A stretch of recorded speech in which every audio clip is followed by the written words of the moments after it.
have you been? I feel like I've seen you so much because I've been going through previous episodes. Oh, really? Yeah, I'm Yeah, all right, yeah. mate. I mean, I'm trying to think how long it was. It must be about 4 years now or something, Hmm. which seems a bit mental. Yeah, and yeah, I tried to watch some of the old episode, um, and I was like, oh, I couldn't do it because I was just in such a weird headspace at the time. Ah, fair play. So what's been going on in the last 4 years? Could you summarize it? Sure, yeah. I kind of ended a chapter of life. I always end it. Yeah, I kind of. How do we go there? Well, I'm making new music that I'm really excited about, for one. Psyched about that.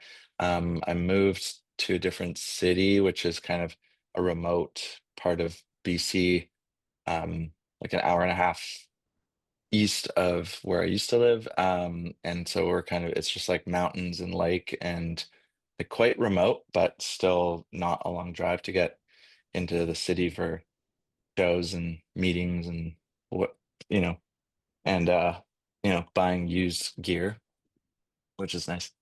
Um, and then but yeah, I met, like, I guess you could say that my life partner slash wife slash baby mama slash best pal, maybe a little over 2 years ago, and it's just kind of like right away I was like, oh, this is what it's supposed to feel like.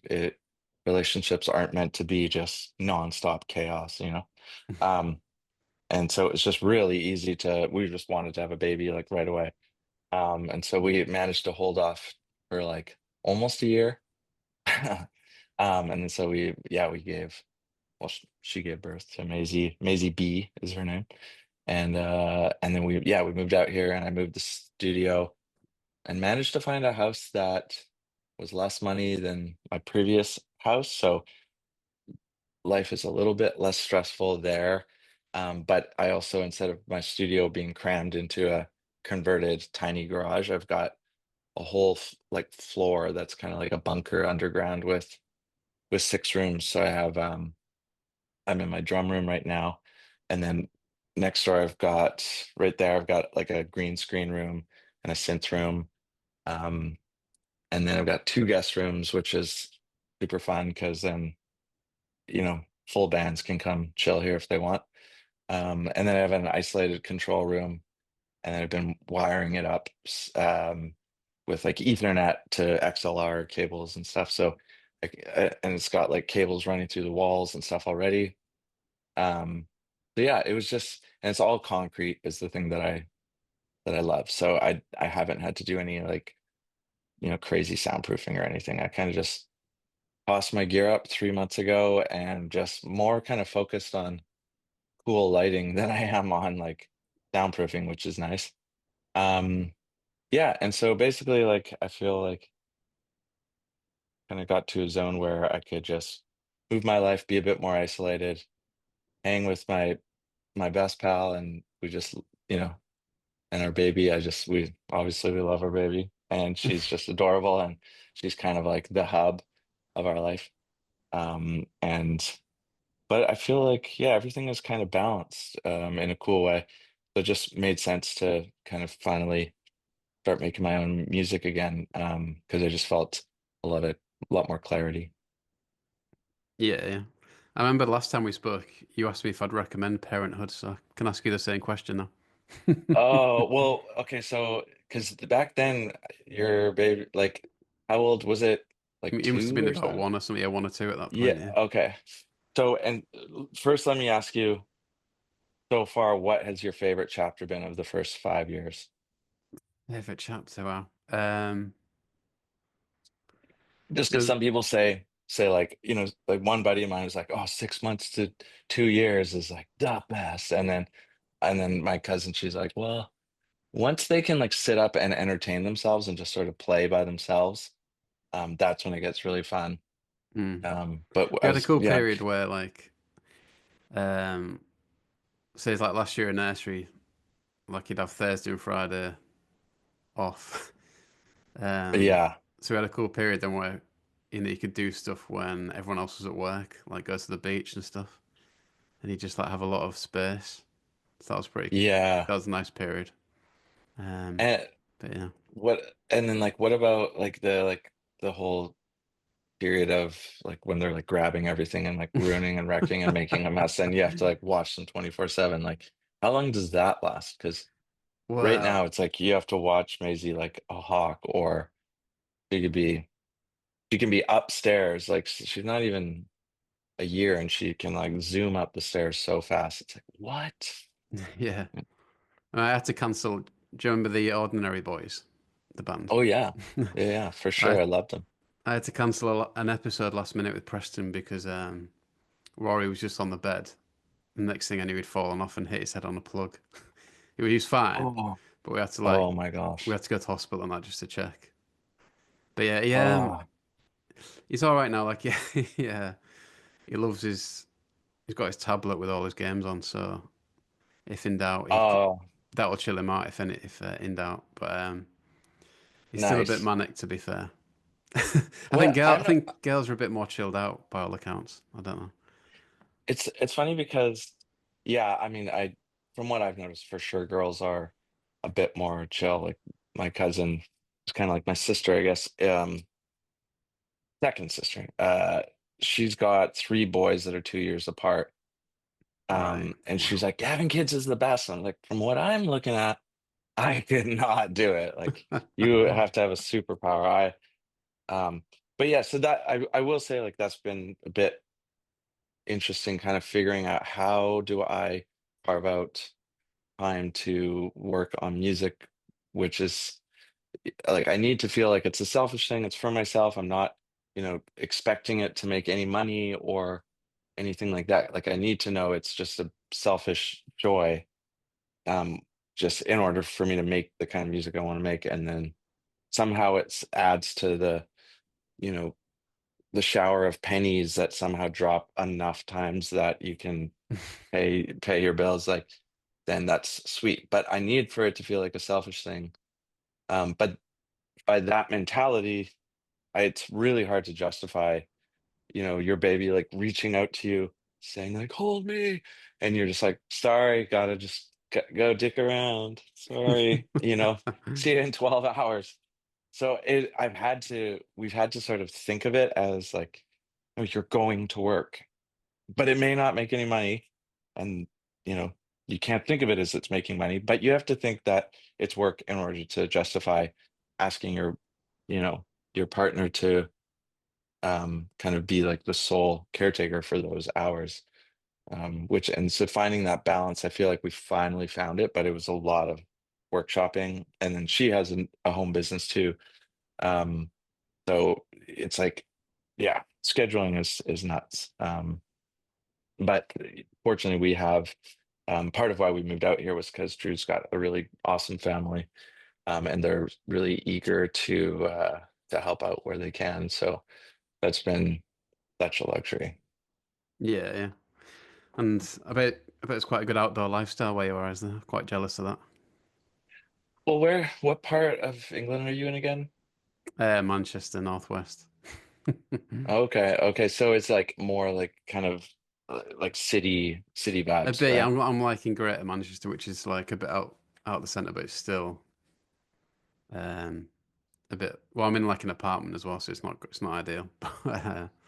Yeah, Yeah, that that was the other reason for us moving was just to have more space because before it was like 1,100 square feet because like to live there we had to rent out the basement, which like chopped the square footage in half almost, um and then I had my tiny studio in the garage, and then the space we actually lived in was maybe like 1,000 square feet or something, which for three people and like a bunch of hand-me-down kid stuff is kind of intense. mm. Um, but I shouldn't complain because most people in Vancouver it's the same. You raise your kid in a condo, like that's what else are you gonna do, but then we found this place and it's like remote, but it just means just like crazy like decadent amount of space, not by like the boomer standards, but by like someone who lives in Manchester or Vancouver. It's like, oh my God, I have two rooms that we're not even using. This is insane. Yeah, that's the dream. That and a garden, and I'd be well happy, I think. But Oh, we'll get there at some yeah, point. the guard, interesting. Yeah, I don't have the green thumb. Um, yeah, Oh no, no, but it's just for space in the summer. But yeah. yeah, yeah, it would be nice to just have I'd like to have time to actually use the summer properly. I always think every summer I'm gonna like get a bit of sunshine and stuff, and then I end up I'm just locked in a basement the whole time, come out just as pale. What do you mean, like working on music? Yeah, just working on something like every day. Every day I wake up and I go like, okay, is today the day I do one of those things on my list that I would love to do, but normally I'm not motivated to do? Like go to the beach or like any number of life things. And it's just I'm just constantly there's something dragging me to do something kooky or either with video or photos or usually audio. The thing pulling me at all times is so strong that and then I also have just pretty intense ADHD, which is calmed down by working on music as well. So yeah, it's hard with ADHD. It's like it's really hard to plan to do stuff and get psyched about something that's going to pay off in the future. I'm kind of like, yeah, but I could be working on a song right now, like in 5 seconds. Like I do it. If I'm not at my laptop, then I'm like on my phone. I've got like apps that I'm like multi-tracking. And even we went on our second date since having Maisie. And on the drive there, I got excited about like Drew, my partner, and I about us making a song together. Because she's got a yeah, she's kind of like she's got great musical taste, and we're so different in our kind of upbringings of music, but I just love kind of taking note of what makes her eyes light up. Um, Not just with my music, but other people's. And anyway, so we're driving to this restaurant, and somehow we like made plans to like race back to the studio. Um, and so we're just like at this nice restaurant, just barfing down good food, not properly enjoying it to get home. Because I really like she's always singing. If I listen to her in the background, she's singing so quietly and doing these crazy like R&B vocal runs and stuff. Maybe not R&B, but like she's got like a insane voice, but she just will not sing around me. So I convinced her to like let me just build a song for her. And then I was like, I'll leave the room, I'll leave the house, I'll just loop record, just try singing. Anyway, all that to say, yeah, and then then we go away with her family this past weekend to this ski vacation, and I spent like 2 of the 3 days like working on this art for somebody like that I said I would do the artwork for their album cycle on. And then they didn't even use either of the pieces that I spent 2 days on, which is fine. They ended up using a piece that I had made in about 2 minutes on the toilet on my phone. They're like, well, I don't know, I just prefer this one.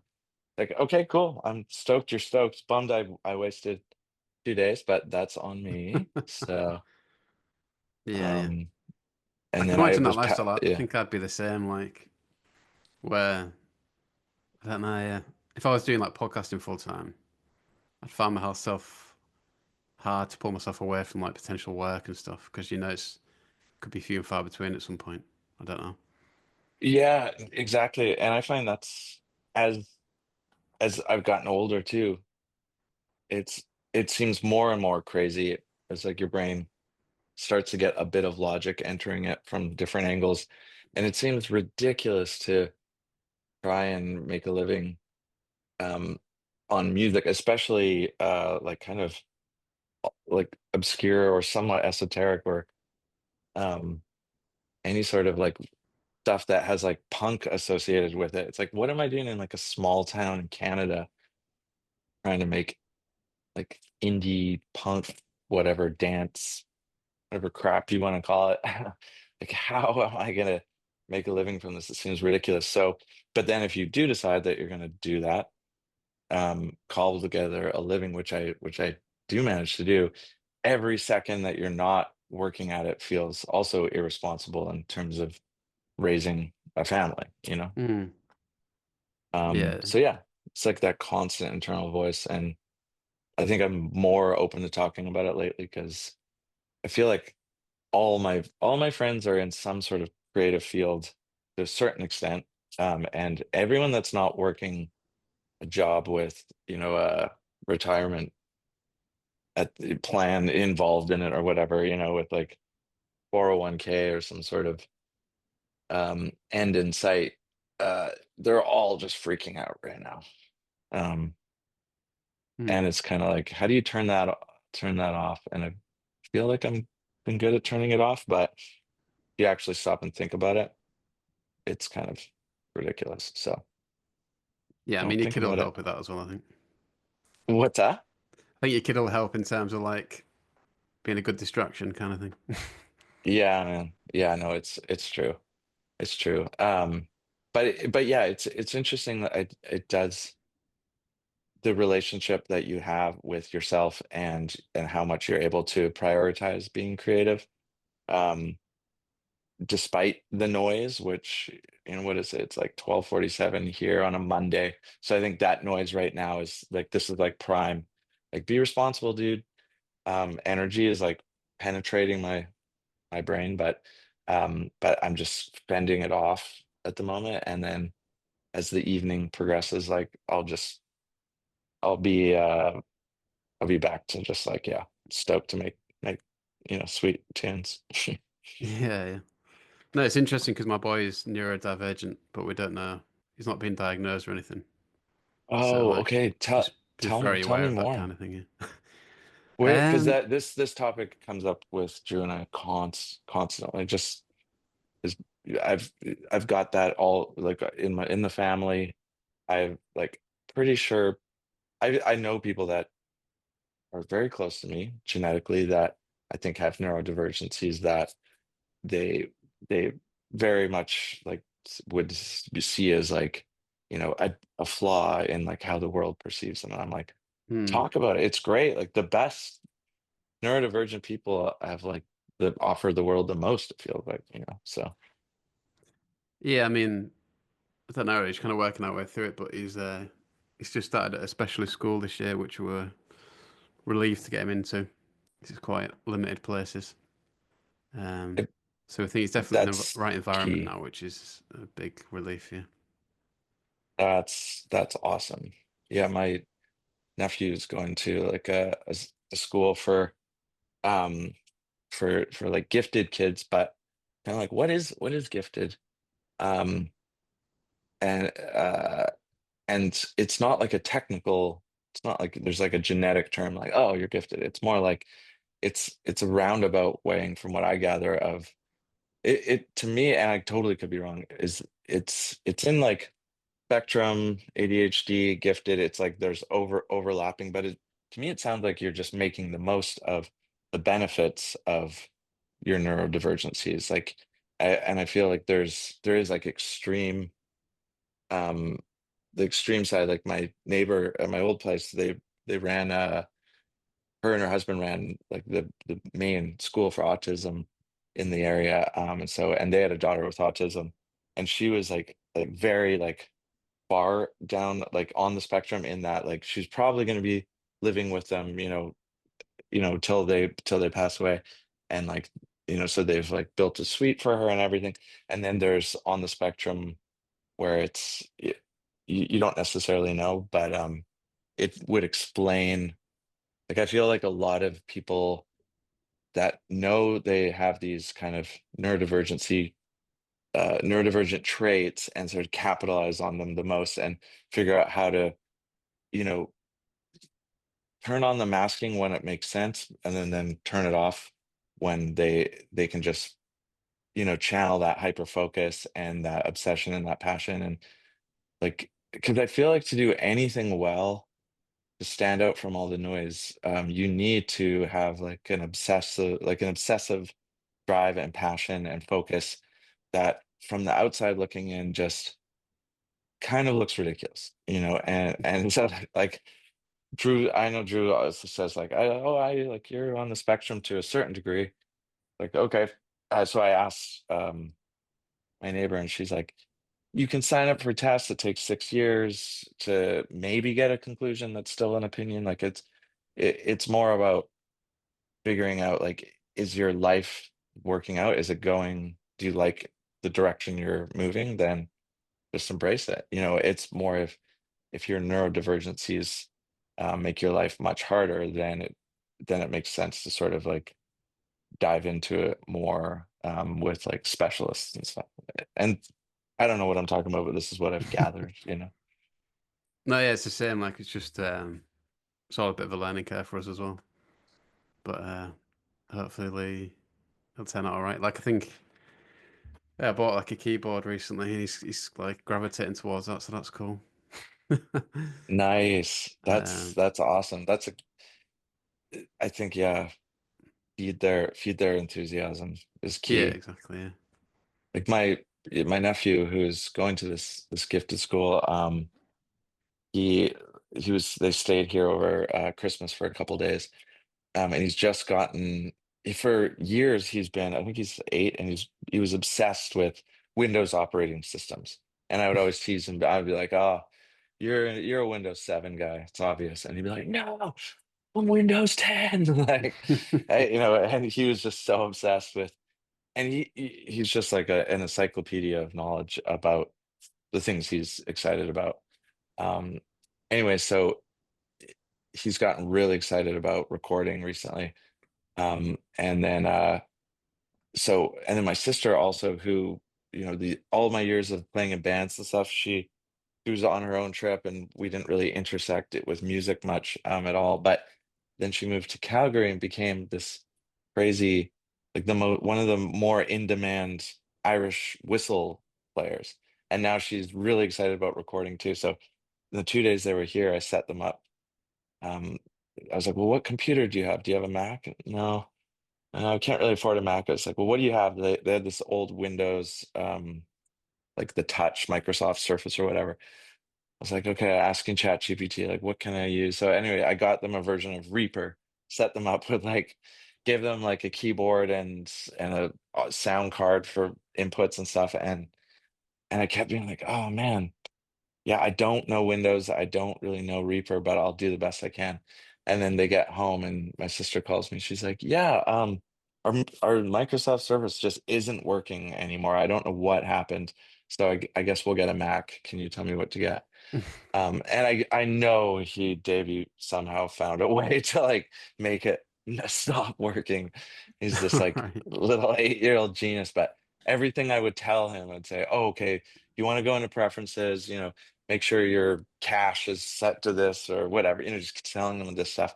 And it's just instantly retained. And, anything I tell him, you can just see days later when he's messaging me on like Messenger Kids. It's like, you have to talk to him as if it's assumed he's taken the information you gave him in the past, applied it, and moved on. Like you can't sort of talk to him in a way that insults his intelligence, and it's super cute. Yeah, yeah. Okay, I And he's mean, 8. Yeah. yeah, yeah. Uh, Well, yeah, I guess guess better move on to the music. And thanks for putting together your list. I noticed you sneaked 15 in there instead of 10, but we'll deal with Oh yeah. I that. was I was I was gonna try and whittle it down. You can scrap the last 5, I was thinking. Okay. Yeah, and I wasn't sure, like, is it sort of, was the goal to sort of be like, hey, if you don't know much about 2000, 2010, like, here's some things that you should know about? Or is it more like, okay, you're well versed, you've gone through every 22 Grand Pod episode, like what are some things that maybe we don't know about? So I kind of split the diff a bit. Yeah, it's just interesting to like get people's different takes on it. Because like Cool. the last person I had on was Ryan Jarman from the Cribs, and it's interesting Watched because it. I enjoyed that episode. He picked Destroyer as well. I'd never heard of them before, Mm. so that's Oh, cool. weird. It's a different song as I well. So I wonder because well, I remember would hang with them and when they came to Vancouver.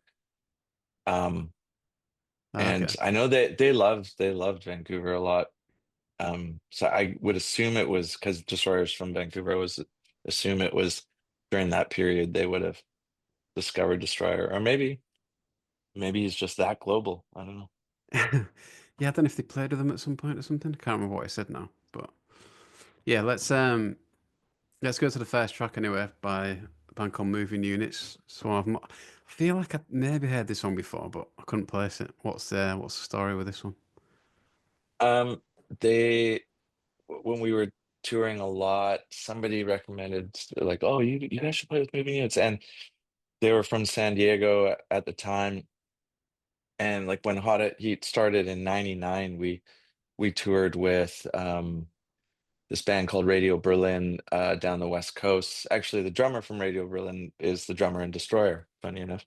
Anyway, so and we were just obsessed with the San Diego scene. It seemed sort of the most advanced of the like post-hardcore bands in the 90s that were kind of like, okay, like distorted guitars, freaking out, mosh pit, we get it. Like we see the branding of hardcore, we see the scene, we see all the cool like post-punk evolved, like combining with like politics and a little bit, but just like, and then there was like a scene kind of is in the late 90s that poked its head out a lot all to me and the other guys in Hot Heat, which was like, okay, what if we do like that hardcore thing, but it's less about an aggressive energy, which was starting to sort of feel tired at the time, and it's more um like you still want because hardcore was all about getting a reaction from the audience. Um, and I think it was like grunge was an answer to like fuck you to glam, LA strip vibes, and then hardcore was kind of like a fuck you to like the mainstream conversion of grunge. Um, and but then I feel like in the late 90s there was all these offshoots. Like there was like the true version of emo before it became like, South Park and like MySpace and the Hot Topic emo. But there was like an original version of emo, which was genuinely emotional music. Like bands like Still Life and anyway, I won't go down that, but so I was in some emo bands originally, which I thought was so nice to just have that intense emotion, but it to not be aggressive emotion. But what I did like from being in different hardcore bands was the goal was to get people to sort of like wake up and feel alive at the shows. And you could do that with more dancey stuff, and you didn't have to use synths or guitars. You could use synths. Um, and so yeah, and so I would used to always play drums in bands with Paul, and then he showed up with I don't know if with that a version of that keyboard, the Juno. He showed Okay. up with the Juno 6 one day. I'm more of a Juno 60 guy these days, but um and then so yeah, then he was like, "Well, you can play piano, right?" I was like, "Yeah, but I hate it." And he's like, "Well, why don't you just play keys for this project?" So we would always have, Dustin and Paul and I and different pals and like Arlen from Wolf Parade. Like we always had a different bands, usually three or four at once. And then so when we added keys, part of the influence was based on the Locust, who were which was Justin Pearson and his world, and he had like a really weird scene in San Diego, but we were really curious about it. But it was still very hardcore. It was like more like noise core synth stuff. But it had really trippy, badass marketing to it, and like the way it was presented. Marketing is a gross word, but like it just had a cool aesthetic, and um, it was like punk, but with synths, but very grindy and noisy. So then we were like, okay, let's do synth. But I was always like a secret melody pop guy, like, you know, in the closet. So I was in like these punk bands and hardcore bands, but still like, loving the 80s, because that's just was there. I grew up in. Anyway, so there was just a handful of bands from San Diego that started to get to the level of catchiness that I thought was like still had that post-hardcore punk San Diego vibe, but it was like starting to be like dancey and kind of sexy, um, and fun. And so like I loved The Faint, which I think I put on next. And I like Moving Units came out, like a little while later. Um, and I don't know if like they were like the originators of anything specifically. Like they were kind of doing what a handful of bands had been doing for a while, but they just did it really well. And so we would just bring them on tour with us all the time, and they became pals, and and they were pretty like messed up dudes in the head, which felt good. It's always weird when you go on tour with bands and you're like, oh, okay, so like they come from like functional families. Okay, like be cool, be cool, be cool. Yeah, I can imagine, to be fair, yeah. All right, well, let's play the song then. Here's Moving Units with Between Us and Them. Yeah, and then you mentioned The Faint, so we'll go into that next. Okay, Worked Up cool. So Sexual. Yeah, band that you're Um, familiar with, y- obviously. yeah, yeah, I loved The Faint. I would say like there's a couple things on this list that probably like influenced me the most. Uh, when we were making like the early Hot at Heat stuff, like our Knock Knock Knock EP and Make Up the Breakdown. And so The Faint was one of them. I was like, how do I tap into the energy of The Faint but not rip them off musically really in any way?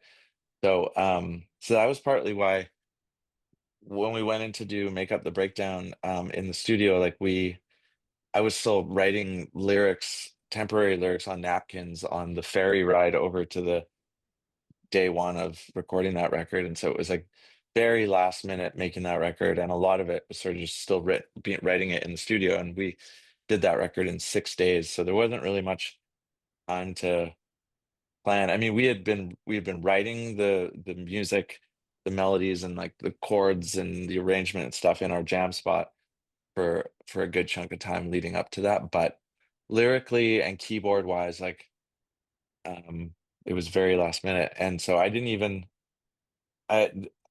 I didn't bring my Juno on that trip, which was weird because that was my main instrument.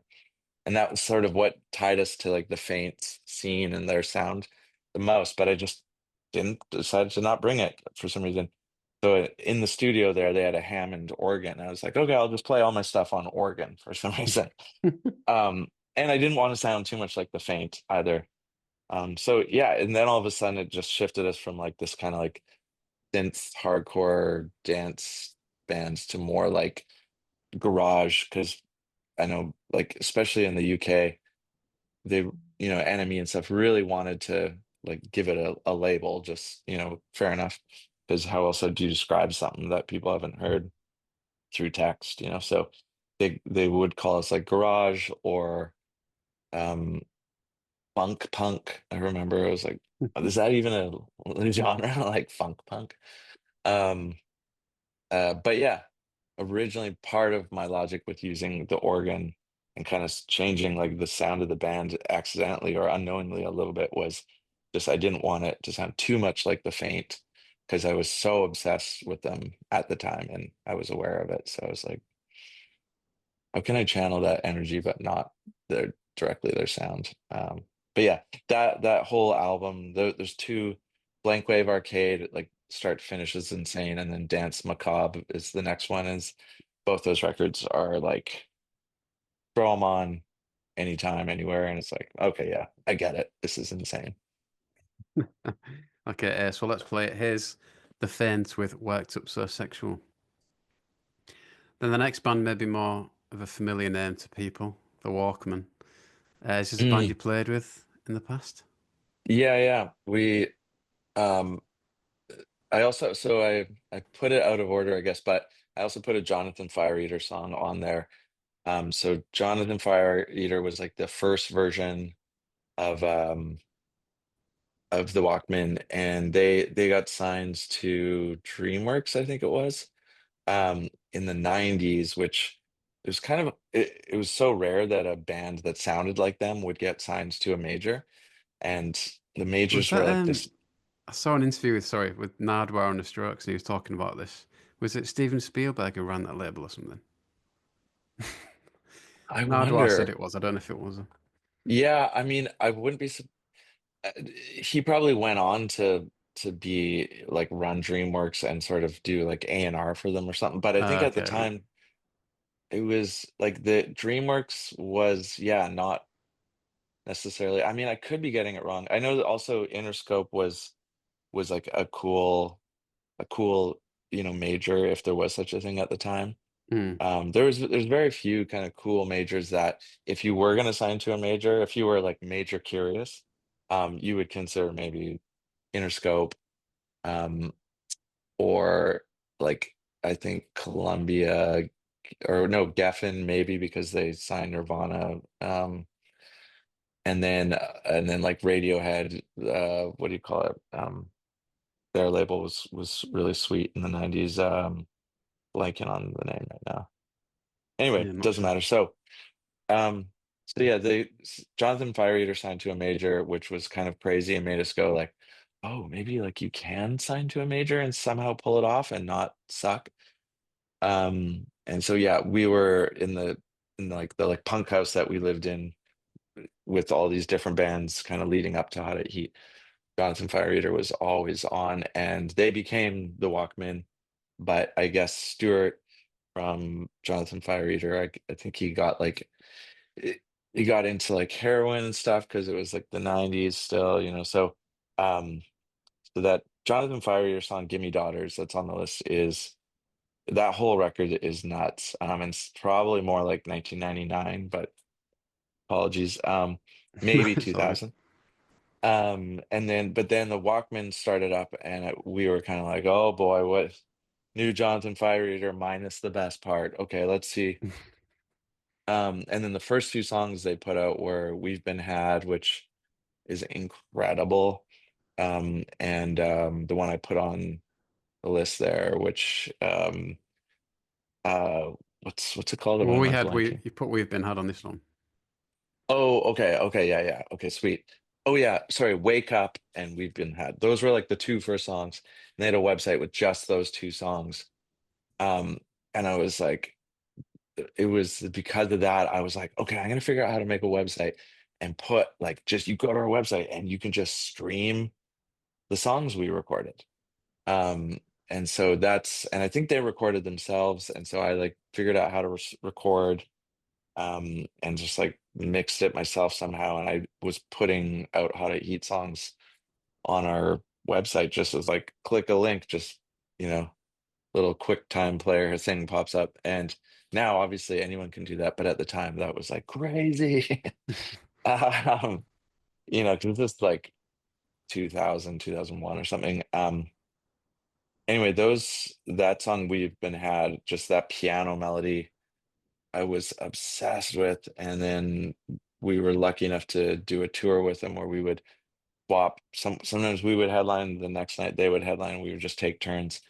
And I just in my head they were like leagues beyond us and like next levelness. So I was like, I felt like we had no place playing after them ever. But it was around the time where we were getting some good traction. And I remember when we played the Troubadour in LA with them, it was our turn to headline that night. And I was like, oh, this is so disrespectful. We should just let them headline.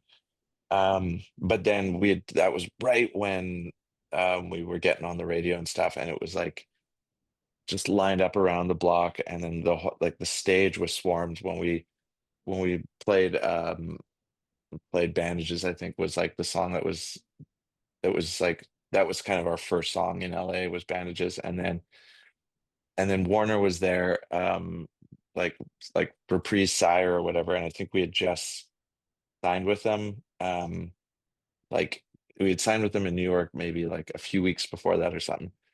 So all of a sudden we went from just kind of touring because that's what you're supposed to do and playing like a lot of like empty shows and stuff to like touring with the Walkman, like our favorite band, and then like the stage getting swarmed, and then we go to Warner Brothers in Burbank, um, and you walk into the offices. It was just a huge office with, gold, framed gold and platinum records like everywhere, like dozens of them. It's like, whoa, this is showbiz, kind of energy. And then they had this like banner printed from the night before of a photo somebody took of us like just playing on stage with like the entire stage was just like covered in like people dancing and stuff.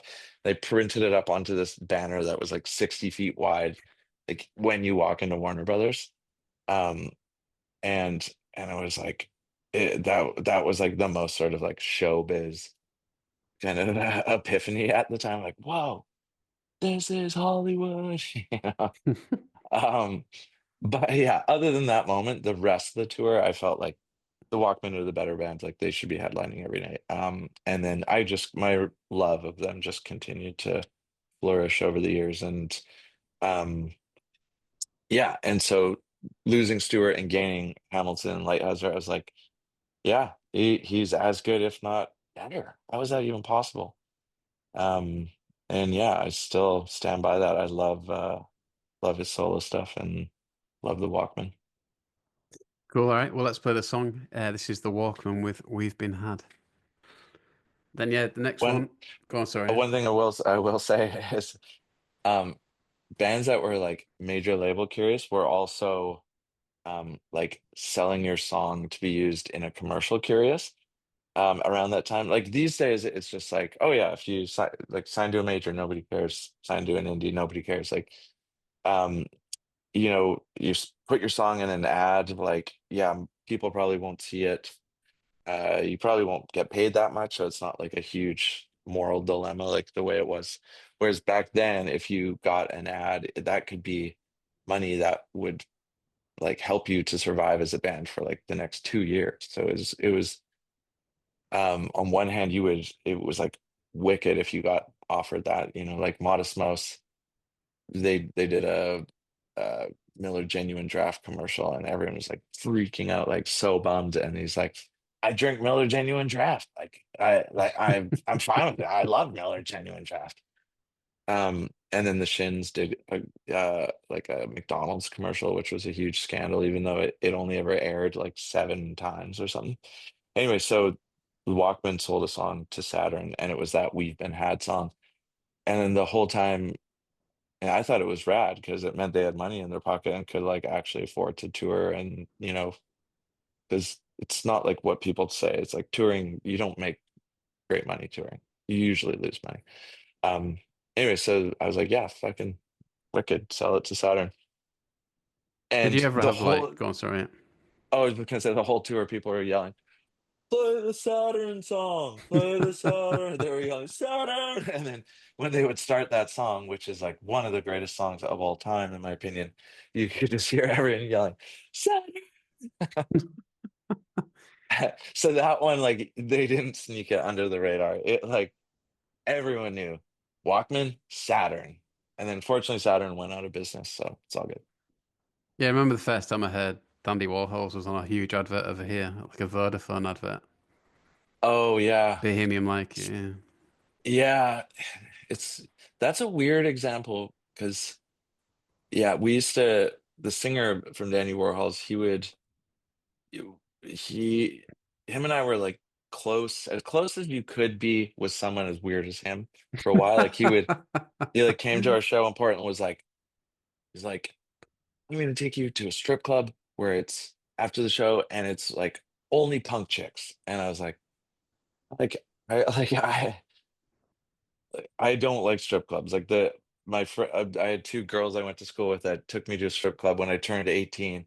I walked in and there was like this like buff cowboy guy walking out of the bathroom with a huge boner, and I was like, I could see through his jeans. I was like, so strip clubs are where like you go and like check out dudes having boners that you don't know. Like yeah, there's like strippers there, but it's I just yeah, I'd always rubbed me the wrong way. But anyway, So so to that speak. the second time I went to a strip club was with the singer of the Dandy Warhols. I was like, okay, still weird. Yeah, they're punk chicks, but like I'm aware of the fact that like their dads like are probably like were whacked to them, like I couldn't help like break down the psychology. Maybe that wasn't true, but I was just like anyway, so then he's like, well, okay, let's go to my place. Um, and he's like, we hop in his car and he's like, this Cadillac, and he's like telling me how much it costs, like the specs of this Cadillac, and he's like, I got two of them. And I was like, okay. And he's like, Keanu Reeves was here last week. I'm like, cool. He was like the most like came up in like the underground, but the most psyched to be non-underground and like braggy about it. He's like, I'm not PC. I'm into like expensive things. I'm hanging out with superstars. So um anyway, yeah. And we didn't connect on a personal level. I don't think you could connect with him on a personal level because he's just like he's got all these like complicated sort of levels to like keep himself safe from the world or something. I don't know. It's a really interesting, bizarre fella. And then there's the Dandy Warhol studio was basically like a gymnasium. It felt like attached to his house, and it was like there was like hardly any lights on, but gear everywhere, like just organs and amps and like pieces of drum kits, and like it was just this huge dark room filled with tons of gear that was like some was broken, some was working, some was set up, some was just like it was just total chaos. And I think there was Where just was it? Was it LA or this is in Portland. Portland? Sorry, right. Um, but then when we were like would play LA and stuff, like he would just like show up and he's like, oh, he's on our bus. Okay, we're hanging out. I guess we're hanging out for the night. Um, but yeah, like no disrespect, he was just an interesting, weird kind of character. But yeah, and I think like he loved like being like a mainstream guy, but also had like a permanent insecurity about it. I felt like about the fact that they were seen as like selling out. I don't know if you ever saw that documentary about him versus the Yeah, Brian big. Jonestown guy. Yeah, Yeah, brilliant. Yeah.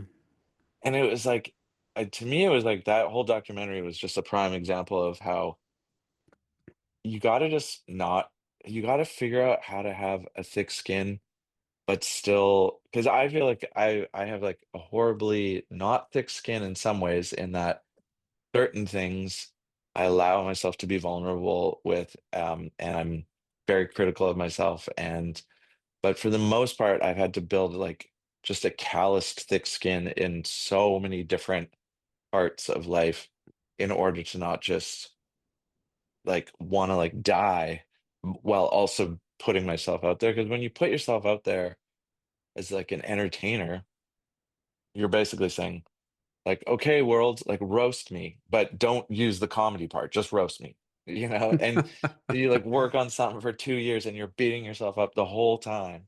Like, oh no. And you're like fighting against your insecurities because listening to your insecurities doesn't make better music. So you do have to like turn off that part of your brain. You just have to trust what genuinely entertains me, because if you are thinking about what entertains other people and about what critics might say or what people are going to think, you're just making like rough approximations of their opinions, um and which maybe there's like a few dozen that you can drum up and like navigate around. Whereas if you're just catering to your own opinions and emotions and ideas of what tickles you and makes you feel good, then you have like an evolving like thousands, tens of thousands of things that you can draw input from to add to the music. You have to turn off those insecurities. Um, and I've seen people at different stages, whether it's like at the beginning of when they start getting a buzz as a band, or once they've like reached a big amount of success and now it's like starting to taper off, or when they've like plummeted down to like nobody cares about them anymore. At all those stages, it's a different, nuanced. version of, okay, now you have to figure out how to not care about what people think in this context. Like last week, like everyone loved you. This week, you're like the most hated band, ever, or whatever. So yeah. Anyway, so with him, I felt like um he was like the complicated sides of fame and being hated on and stuff. He allowed it to have too much weight in his brain for too long, and it just like made him sort of crazy. Um, anyway, much love to you, buddy, if you're out there. But I feel your pain because it screws with your head for sure. Yeah, I think I had a very brief interaction with him once in Barcelona because they were our friends the Paddingtons were playing, and we were like backstage with them briefly, and they were chatting. Not a bit of a non-story really, but yeah. Then we went to Well, watch. We ended up on stage to watch Dandy Warhols. We got kicked off because we didn't have the right pass. that's the worst. That's the worst part about festivals. Like you're like it feels so good if you get like backstage and you're like, see ya, like see ya, civilians. I'm like enjoy being in your civvies eating like food for the masses, and then you go backstage and it's like the backstage food is like garbage. It's like meat that's sweaty and it's been sitting there for ages, and it's like, and then you go, and then there's all these tiers of entrance, and like you're told like, oh yeah, sorry, you can't actually go past this. You're actually just in the like beer tent spot Yeah. where there's a shorter line to buy a $12 beer here. No, I don't think we were supposed to be anywhere near backstage. We enjoyed it for the brief time it lasted. Nice, nice. But yeah, going back to adverts, did you ever have a situation then where you'd have to weigh up integrity versus money kind of thing for an advert or anything like that? Um, I, the first thing that popped in my head that was we once accidentally endorsed a product that we didn't know we had signed up for, which was we we're on the road and it's like you're playing 6 days a week kind of thing, and then your tour manager's like, "Oh, got an email from your manager that none of you guys read, so I'll read it to you." Like everyone's like hungover, like wanted, like when are we gonna get a coffee? And then he's like, they're running these things by you to be like thumbs up, thumbs down. Like, do you want this band to open for you on like the 3 week leg of, oh, can we listen later? Like, I don't want to hear it. And then like your merch guy who's like all like bubbly and happy is like, the driver gets to choose what he wants, and he's putting on like random like aggressive techno at like 9 in the morning. Like, oh, fuck. Anyway, that's the context for being asked. Like, Rolling Stone wants to feature you guys in this like 3 page spread. It's about Vegas, but because you guys like have played there a bunch and stuff, like it's just a good excuse to sort of feature you in Rolling Stone. But the article's mainly about Vegas, but it'll have your photos and stuff. I was like, oh, okay, sure. Turns out it was just a 3 page ad, and it was for like the tourism board of Vegas was like, what happens in Vegas stays in Vegas. And like we were like the ambassadors of this new tourism campaign, and it was like it was horrifying. I hated it. I was like, I did because I don't even think we got paid. It was like, yeah, exposure. Like you always want more exposure. I'm like, not bad exposure. Like that just makes us look like clowns. Hmm. Um, so yeah, there was that. As far though as selling songs to ads or we because we came from the world where it was kind of a faux pas to sell stuff, we are like almost overly critical. Like I remember do you know that show The OC, and like Yeah, they yeah. would always have bands like the for the first episode we were asked to perform on like as a live band on the first ever episode of the OC. And the OC like went on to have like the Killers played live, the Walkman, like all these bands that were first introduced to the public through that sort of vessel.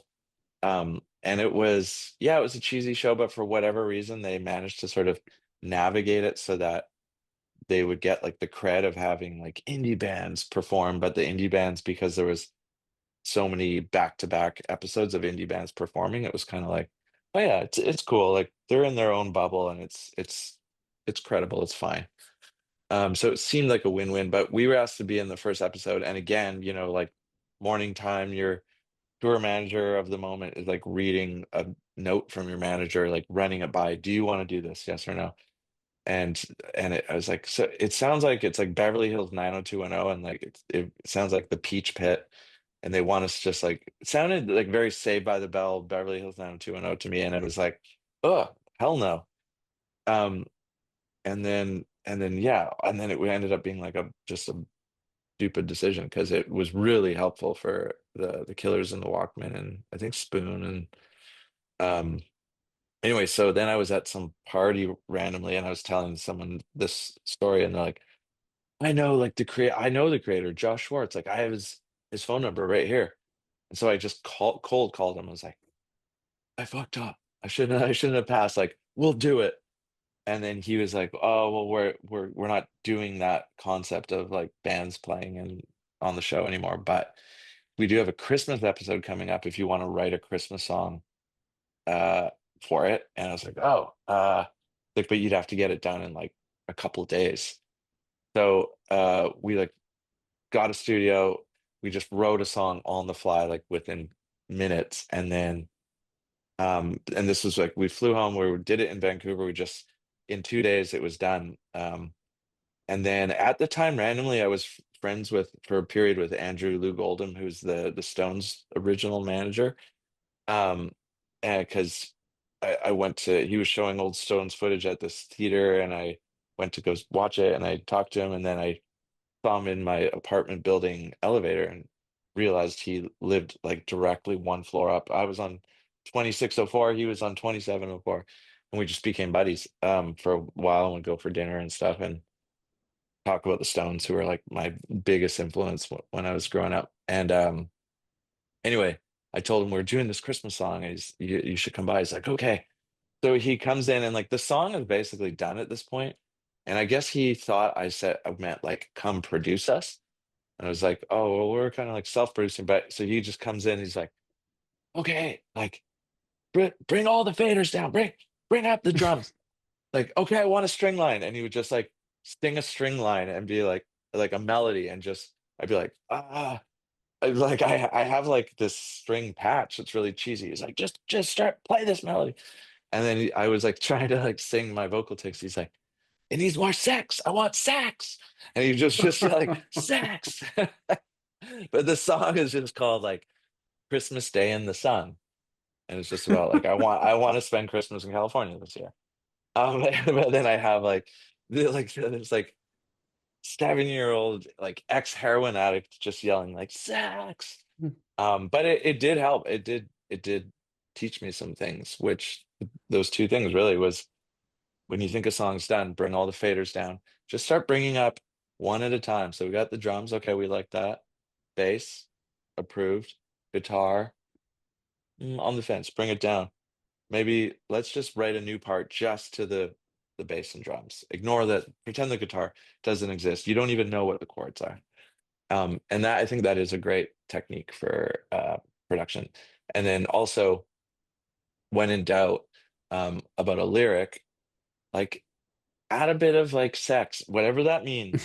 That it doesn't have to be like creepy, like guy doing shots off of someone's chest in a bar. Like that can mean like romance, that can mean consensual, respectful, same sex, opposite sex. It can mean anything. But if you just, when in doubt, to sprinkle certain words that imply like triggering emotions is actually kind of rad.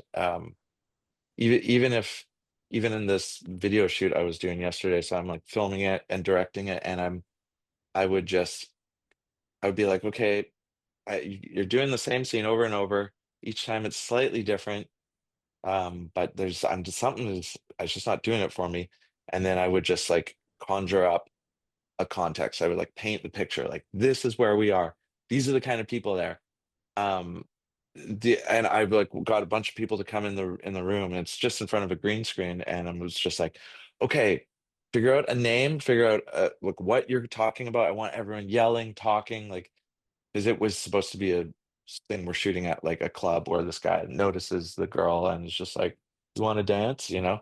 And it was just it could have been cringy, but when I like was like, yeah, I was yelling at them as just painting pictures of like him being super insecure. He's totally out of his league, wants nothing to do with him. But and then I like got him like to have like shot glasses and like throw them on the floor and like I was getting her to like there was a scene in Paris. I was getting her to like throw like a baguette at the camera and stuff. And I do think if you bring in like an eccentric kind of maniac that shouts things at you, you'll get a different take vocally or acting wise or whatever. So what Anyway, happened? Did he influence the song, the actual yeah, recording? Yeah. yeah, I think so for sure. Yeah, it was a good influence. I loved that song turned out. Like I still that was I think the one Christmas song we did, and I still to this day think it's like stands up as one of the better Hot I Eat songs. And it made the show. Yeah, made the show, Oh, cool. came out as its own single, and yeah. So, but all that to say, I talk too much, and I don't think we ever did an actual advertisement. Fair play. Yeah. All right, well, dipping back into the songs then, like the next band from from this area, well, not this area, but from the UK, the Futureheads. Why this particular Mm. song? Um, because I was obsessed with the Futureheads. We were in the UK to do some tour, and but we had a day off beforehand, and I think they were opening for Green Day, and Green Day were on the same label as us, so we had free tickets. We went to go see Green Day, and I'm pretty sure the Futureheads were opening. Either that or it's just a Futurehead show, and I'm thinking of two back-to-back shows that are different. But I was obsessed with them. We were all like internally cranking it in the because it had that sort of they're very technical and proggy and weird and stuff, but still it's still catchy. And in the UK, I loved how you guys will take a band that should has no place in being a mainstream band and make it a mainstream band, at least for a period.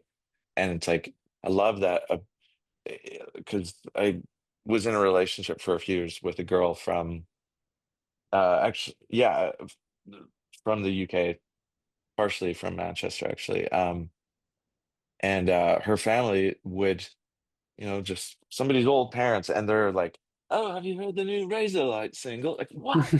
Really? What the hell? Anyway, so the Future had somehow kind of were big in the UK and we're playing like 5,000 to 5,000 people and stuff. And then we threw it out there when we were doing a Canadian, maybe North America, I think Canadian tour bands that we'd love to have bring as openers.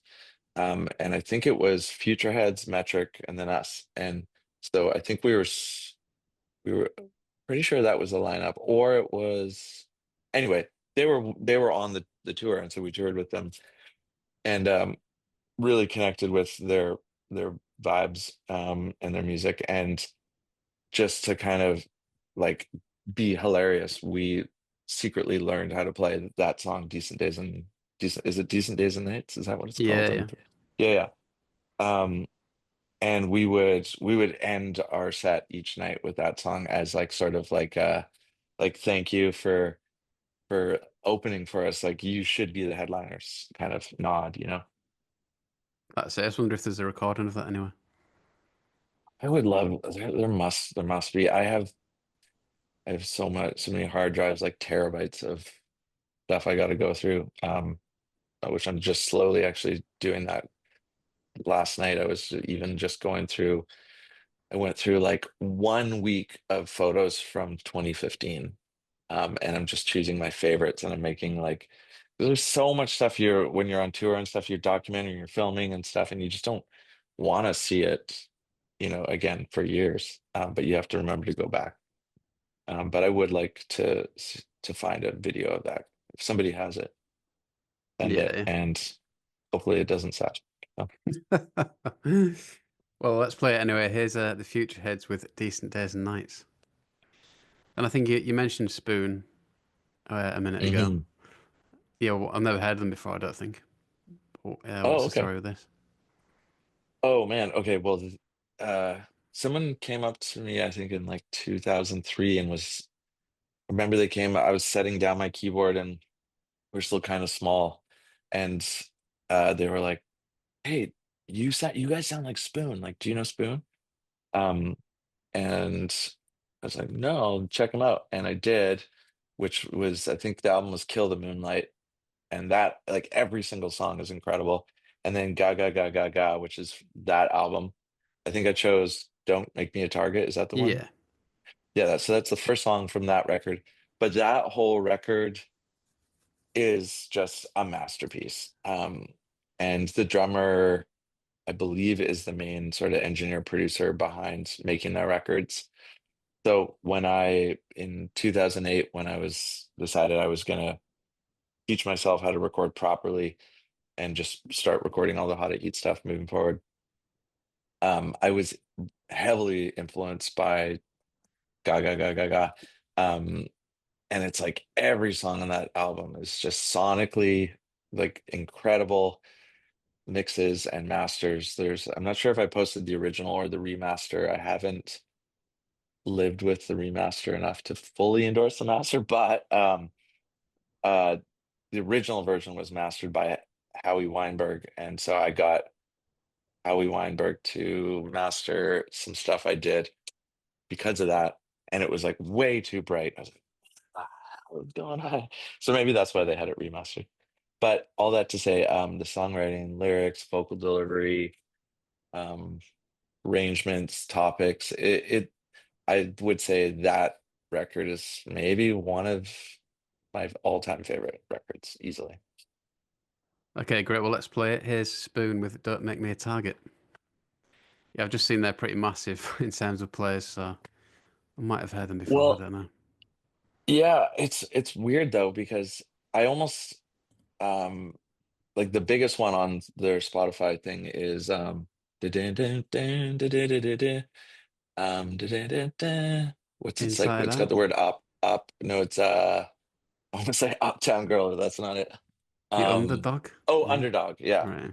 So that song I think has the most plays because it was featured in some like Will Ferrell movie or something. Okay. Um but it also is one of the best songs they've done, but it's also the most poppy and kind of mainstream and like upbeat major chord Motown vibes. So I could see maybe being put off if that's a little bit too schmaltzy for you. So I didn't choose that one, but it's such a good song. But that whole album and Kill the Moonlight, and then every time they put out a single, I'm like, it's maybe not always as catchy or slick as the Gaga Gaga record, but it's always like 93% and above in my brain score. Better play. Then it would be remiss of me not to ask about hot heat stuff because you were on the verge of playing shows, but then I saw on a Q&A you did recently on Instagram that you basically chose Y- family life over getting back into hot heat. Is that kind of the vibe? y- Yeah, yeah. And I think it was that originally leading up to it, was kind of like, because like how Hot Heat ended was it started to feel, um, I just sort of felt like kind of vibe wise, I felt like kind of squished down by the energy of I need to be excited and to have fun. And because when I do, I put on the best shows or I'll write the best. My favorite songs have always been written like in a really good headspace. And like a lot, the rest of life is hard. So it's like I work hard to set up my life so that I can have those creative moments where I just feel unchained to reality and can just, almost like just spew out what comes out of me and look down at it from above and be like, oh, cool. Like whoever this guy is, he just did something cool. Like I have to feel detached from my normal brain. And so I just at the time I was starting to when we ended it, I just felt like this feels too heavy and real. And I just couldn't handle like the heavy energy. And then so the first side project of a handful of side projects I did was Fur Trade, and I called the record "Don't Get Heavy," was which was because I was sort of flip-flopping between writing songs in an energy headspace where I could sort of curate that and maintain it, and then in the hot at heat headspace, which had gotten quite heavy. Um, and I've always sort of struggled with being a people pleaser, and sort of feeling everyone's energy in the room and sort of catering to them. Like if I have a strong vision for a song, but somebody else is, if I'm this passionate and they're this passionate, like the rule should be whoever's the most passionate should be the loudest voice in the room. But if your people pleasing tendencies aren't calibrated right, um, or you're just unaware of them, like you can accidentally sort of be steamrolled by somebody's vibe, even if it's just like, yeah, I'm just not really feeling that. It's like, oh, okay, well, what are you feeling? Boom, song is Yeah, gone, I think I know what you gone mean. Yeah, forever. So I just really wanted to see, like, and this was before I kind of learned and and did like bazillion hours of therapy and stuff on how to sort of uh, not let people have their vibes and their energy and not let it affect me, that much. But I still always am affected by other people's energy, unfortunately. Um, so yeah, I just had to start curating it, like the environment, so that I hung out more. And eventually that led to me going like, you know what? I don't know if the world needs more hot at heat. I'm kind of more passionate to just learn about how to, you know, every day I'm trying to learn something new. And I just somewhere along there I want to like figure out new tricks and tools and techniques and just see what comes out of it and not be bogged down by having to like get people's thumbs up or thumbs down as much. Um and so it kind of seemed to end sort of at a somewhat natural point. I don't know if the other guys would agree, but it felt like, yeah, this seems like it doesn't seem crazy. So, and then it felt like also at the time I felt like does anybody even give a shit? Like I don't even know anymore. Like we had been around for a long time. I don't even think people even knew we were still together when we ended it. It's like, oh, I just thought you guys already had broken up. So it was that kind of energy. But then over the years, I think it was like we entered into it's been long enough now that like you become like a legacy act and your like veteran status all of a sudden shows up in like an invisible laminated card, and it's just like, oh, like okay, I'm like veteran guy now. So in that environment I thought it would be kind of cool to maybe get the band back together. um and then there's always like offers coming in to do, not always, but there's like if any booking agent is out there and they're assembling a show, like I got a email like the other day and it was like, hey, we're putting together a show where Block Party is doing like their best album start to finish, and Metrics doing their best album. Do you want to do your best album? And it's like it will be like a festival show. And it's like, guy at CAA is asking me, so I know it's legit. Um, and then it's like to me, and then Drew will be like, "Oh, it's just one show." It's like, well, no, it actually means like building a set that's good enough to like have a comeback, because which means to do it right, I think is like weeks of rehearsal, ideally, and months of like thinking about production um and like now we have kids, so you got to think about hotels, and it's like it basically just becomes like your whole life for a while. And so, but we got asked to by Golden Voice to do, and Golden Voice does Coachella, like they floated like doing Coachella, but they had these other festivals, and one of them was called Just Like Heaven, and it's like it's like all the like classic. bands from the 2000s that would you'd see on the cover of NME. It's like just an insane lineup every year of, like Hot Chip, MGMT, The Rapture, blah blah blah. And so it was like the Golden Voice Festival to do. It's like, oh man, the lineup is just insane. It would be worth getting back together for that. And then they booked some other shows, some other festivals around it as well that we were gonna do. But before I agreed to do it, I was like, okay, we're gonna we're gonna do it. These are my conditions. Um, I've learned a new way that bands can exist. Like I've worked with tons of bands. I've like produced a bunch of records for people. I can tell like immediately when when somebody in the band is going to be like the cancer of the band that leads to like the breakup of the band. You know what I mean?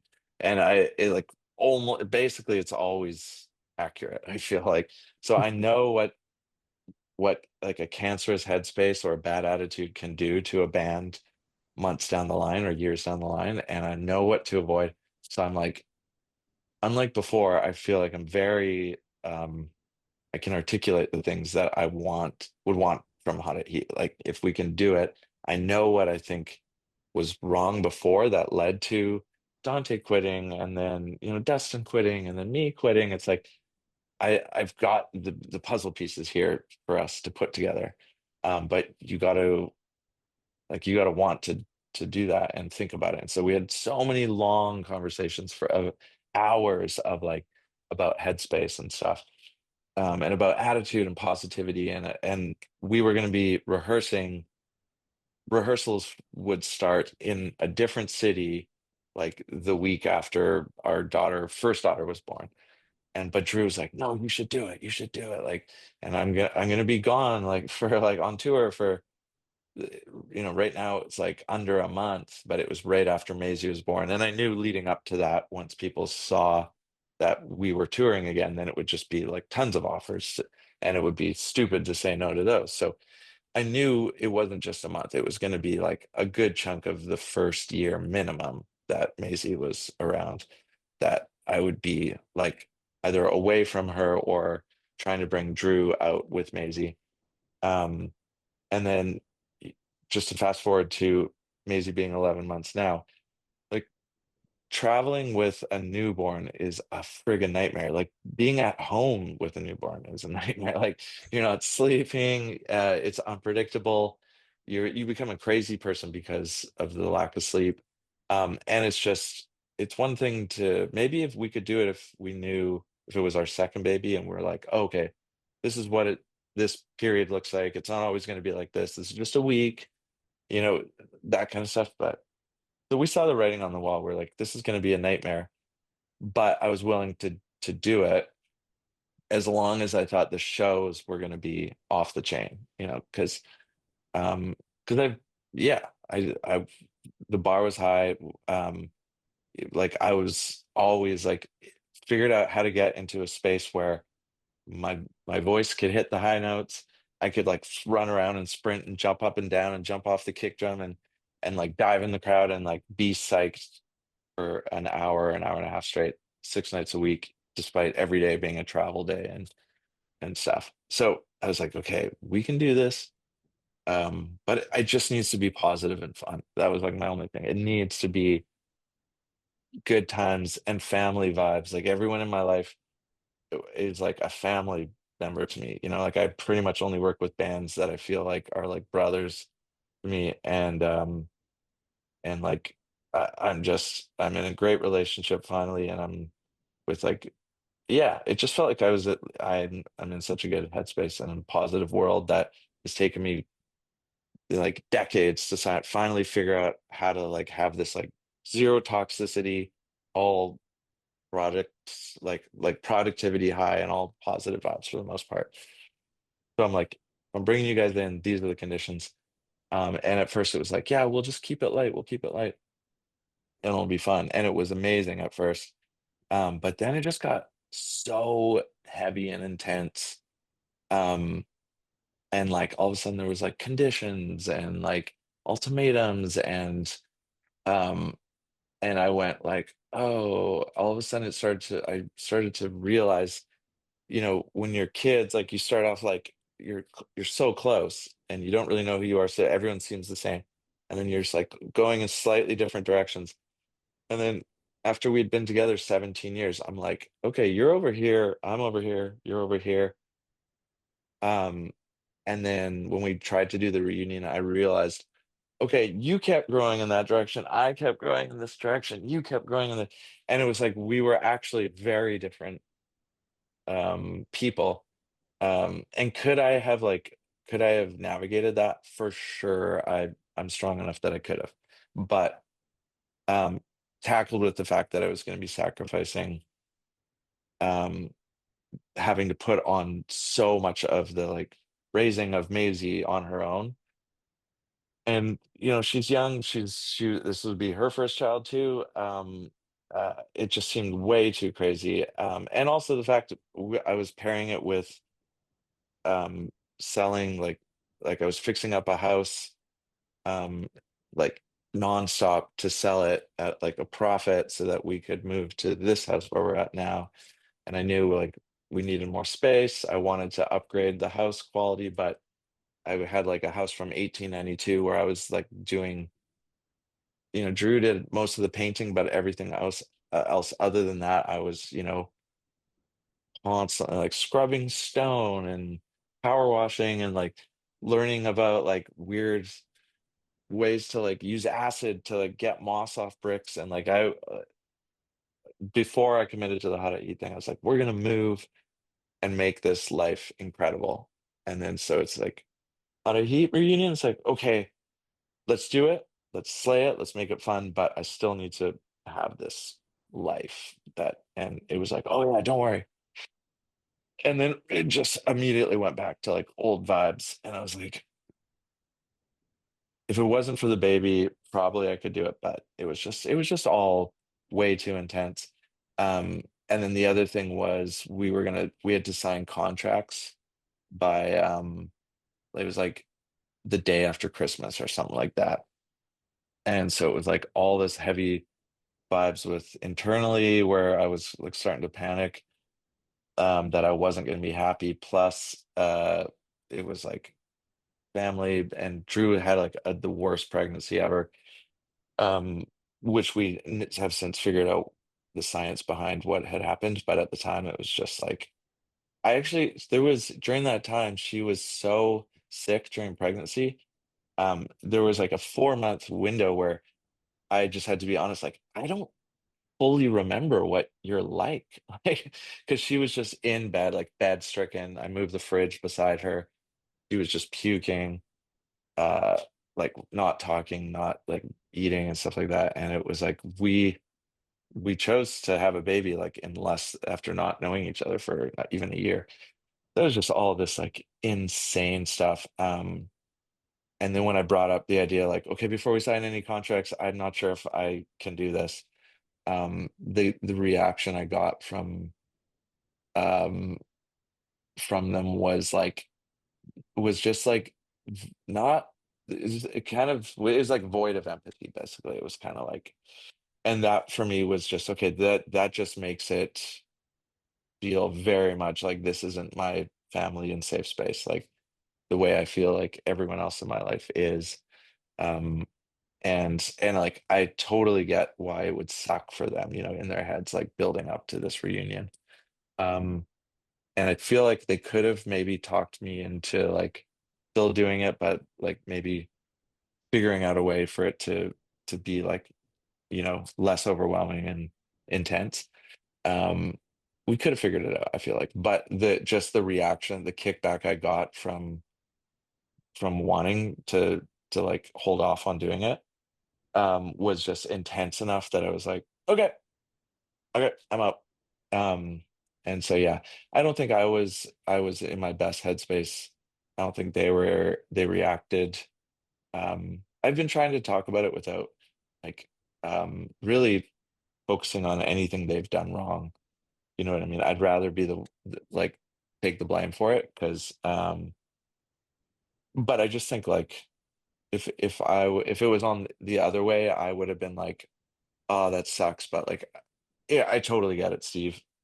It We'll figure something else out. Like, let's push it back to the next year or something, or even 6 months or something like that.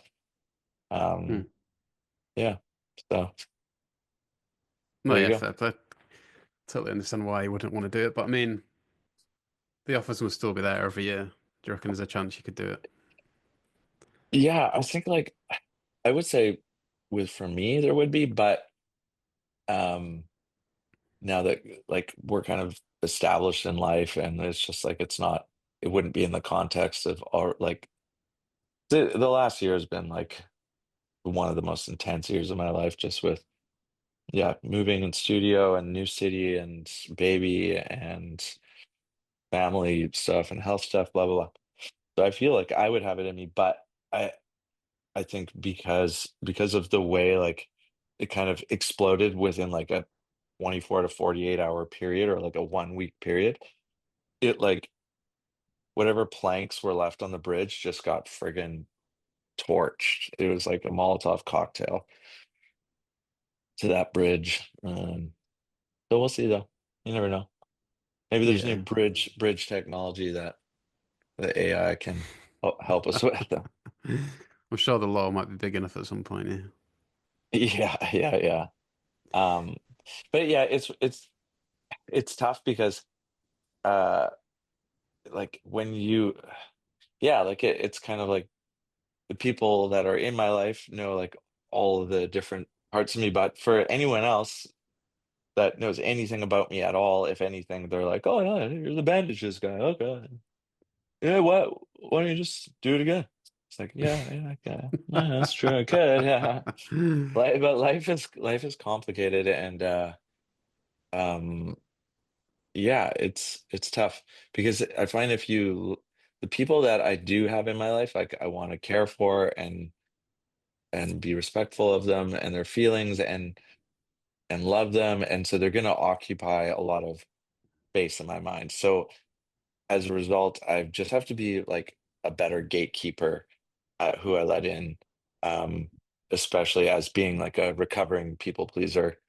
Um, and and yeah, and one other aspect too was about also wanting to be there for Maisie kind of as like the primary thing and for Drew is just that like so my dad was in the military and the Navy and um it was gone for the most part for like the first couple years that I was growing up and then apparently like I just after when he came back after a couple years like I would scream when he tried to like pick me up and stuff like that and we had to go to like baby therapy or something like that um and I don't know if it's because of that or if it's just because I ended up being like this like fruity artist guy and he like grew up with like a dad who was in like high up in the Air Force and he was in the military and Navy and stuff.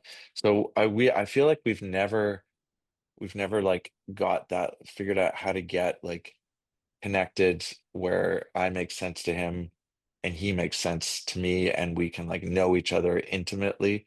It's kind of like there's always like this sort of formal barrier where it's like, okay, I'm technically your son, you're technically my dad.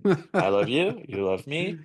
Well, let's talk about the weather, and it's like that's been like probably like the hardest thing for me to deal with in life, to be honest, is like a lack of like trying to figure out how to have a more intimate relationship with him, but never sort of, and so I'm always like kind of left feeling like like I'm it's kind of like I always felt like if I was missing a leg and I'm like trying to like keep up with someone that's like full-time runner and I'm like can you sort of be in like the one leg world that I'm in and it just never quite clicked and so I always thought maybe what it was just because there wasn't that initial subconscious bond from like the early years maybe so that was like a big thing was if I ever have kids, I just want to make sure that there is like a deep connection.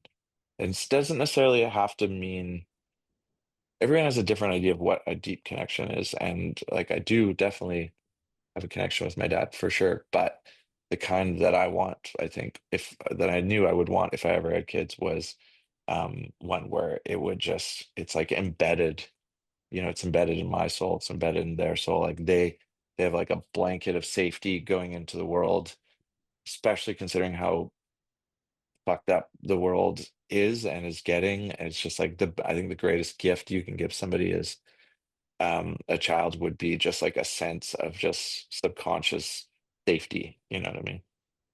No, So 100%. Yeah, definitely relate to that kind of thing. Yeah, I mean, anyway, the rapture. So it's interesting because like that's the main one of the main reasons I gave up. Like I've stopped drinking about 18 months ago, but that's one of the main reasons because um, props. when I grew up, that was a big, my dad, well, my parents, so particularly my dad, kind of prioritized drinking over me, and I was just like, I never want my son to feel like that. So, Ah, that's that. I'm gonna try not to cry.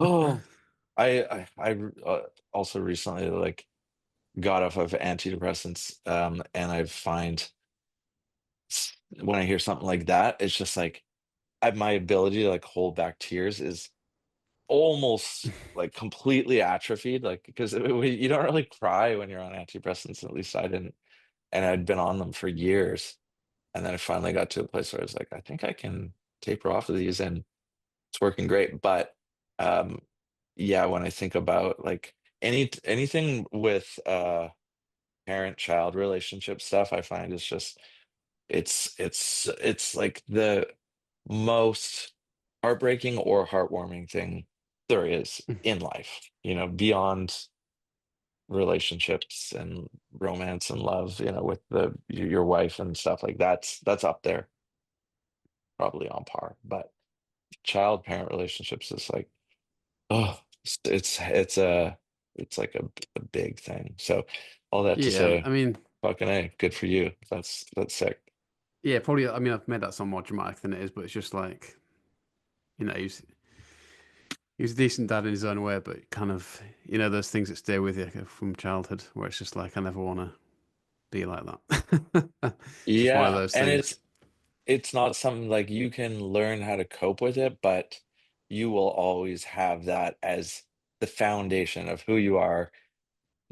The fact that that was the context you grew up in will affect you for the rest of your life, and Mm. that will never go away. So it's kind of like, yeah, do I like getting shittered? Yeah, sure, but not enough that I want to like change the course of this person's life for the next 100 years, Yeah, yeah. It's interesting you say about the people pleasing as well, because I can relate to that as well. I feel like a recovering people pleaser. I think it's because of it's always because of upbringing for whatever reason. Yeah, But yeah, because usually it comes from uh, uh, an environment, and like this doesn't mean that your parents didn't do their best and with the tools they had and what they knew and stuff, and like there's way more knowledge about how to sort of respectfully raise a child these days. But like for whatever reason, a lot of people grew up in a house where they were sort of told like your feelings, you're upset right now, but it's you shouldn't be. And then that yeah. makes you go like, oh, but There's a so lot of then you, denial about stuff. Yeah, yeah. And then you grow up like spending your whole life being like, why do like my parents are telling me I'm wrong, like they're gaslighting you sort of yeah, yeah, without, nefarious reasons, but that you end up feeling like, okay, their feelings are the ones that are the important ones. They're the ones that matter. mm, Um, and then so you just end up sort of catering to your parents. Um, And then by the time that you're like, okay, like move out of the house, get a job, move out, you're like still like, okay, I spent like the first 18 years like really being affected by your mood and wanting to make sure like you approve of everything. So, and then enter like someone that is like can pick up on the fact that you're manipulatable. And then next thing you know, you've developed patterns the partners you choose, like you choose women that or men that can manipulate you easily, and they can spot that uh you're sort of like susceptible to being sort of coerced. Mm. And they don't necessarily know they're doing that, but yeah. Um, but anyway, Yeah, like yeah, it takes a while to like not feel responsible for other people's happiness as well. It's weird, kind of thing. I find that the hardest thing.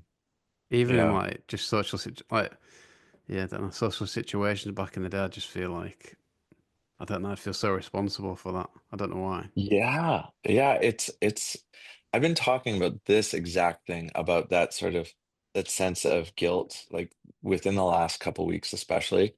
Um, like where you go out and you just like I always feel like a sense of guilt or shame that I'm letting people down all Yeah, the time.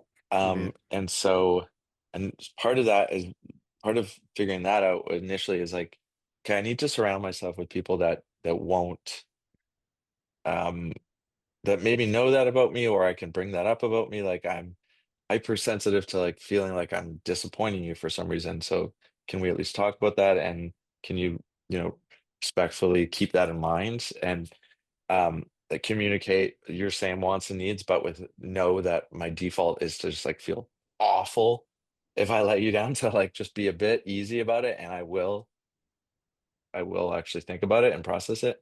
But another thing too is like you have to take on the responsibility and to do that yourself. So I've been trying to tackle that. And one thing is if you feel guilty about something, um, there's like real guilt that it makes sense to feel, and then there's like artificial guilt, which is actually like a confused emotion that's something else. So if you do something like say like you're basically it's real guilt if you behave in a way that isn't in alignment with your core values. So if your mom is like, "Can you pick me up from the airport?" And then you're just like, sorry, I can't do it. I'm busy." Um, you would feel awful because like your core values would say, "Oh, like you don't let down your mom when she wants to be picked up from the airport." Let's say it's just random example. Whereas if you um if somebody's choking and like you're like, "I have to save this person's life," that core value of like if you see someone choking, save their life trumps picking your mom up. And so she's sitting around waiting. You call her like 2 hours later. "I'm so sorry. I literally, this crazy thing happened. I had to save their life." Yes, like she should be forgiving and understanding, be like, "Oh, okay, totally makes sense. Moving on." But you should also not feel guilty because you had to make, a decision to do something that of your two core values, one was made more sense to adhere to. Um, but then where the people pleasers like you or I would still feel awful and feel like a bag of shit that we like let her down. You know what I mean? Mm. Um, and which doesn't make sense because your values would say save that person that was choking. Um, so what I've been doing over the last couple of weeks, um, has been when I do feel that sense of guilt, like I do right now, hearing Maisie just got up from a nap, and I'm like, "Yeah, I'm fucking yagging off, talking about all sorts of random ass shit." Meanwhile, like I'm like giving up time. No, actually, that's the people pleasing. You're like, it's okay. Like this is important. You're having a good conversation. This is your value. It's like communicate your values to people, that talking about the way you feel is okay, and like the world wants to gaslight you and make you feel like you're too sensitive. It's like, no, actually spread the word that there's no such thing as too sensitive. You just gotta, if you're feeling something, get to the bottom of it and figure out how to learn it and harness it, and then so when you don't pick your mom up, you don't feel awful for like the rest of the day or days or weeks later. You can just be like, "Oh yeah, it sucks that I couldn't pick her up. Sucks that I made her wait. But those are my values. I would rather save someone who's choking."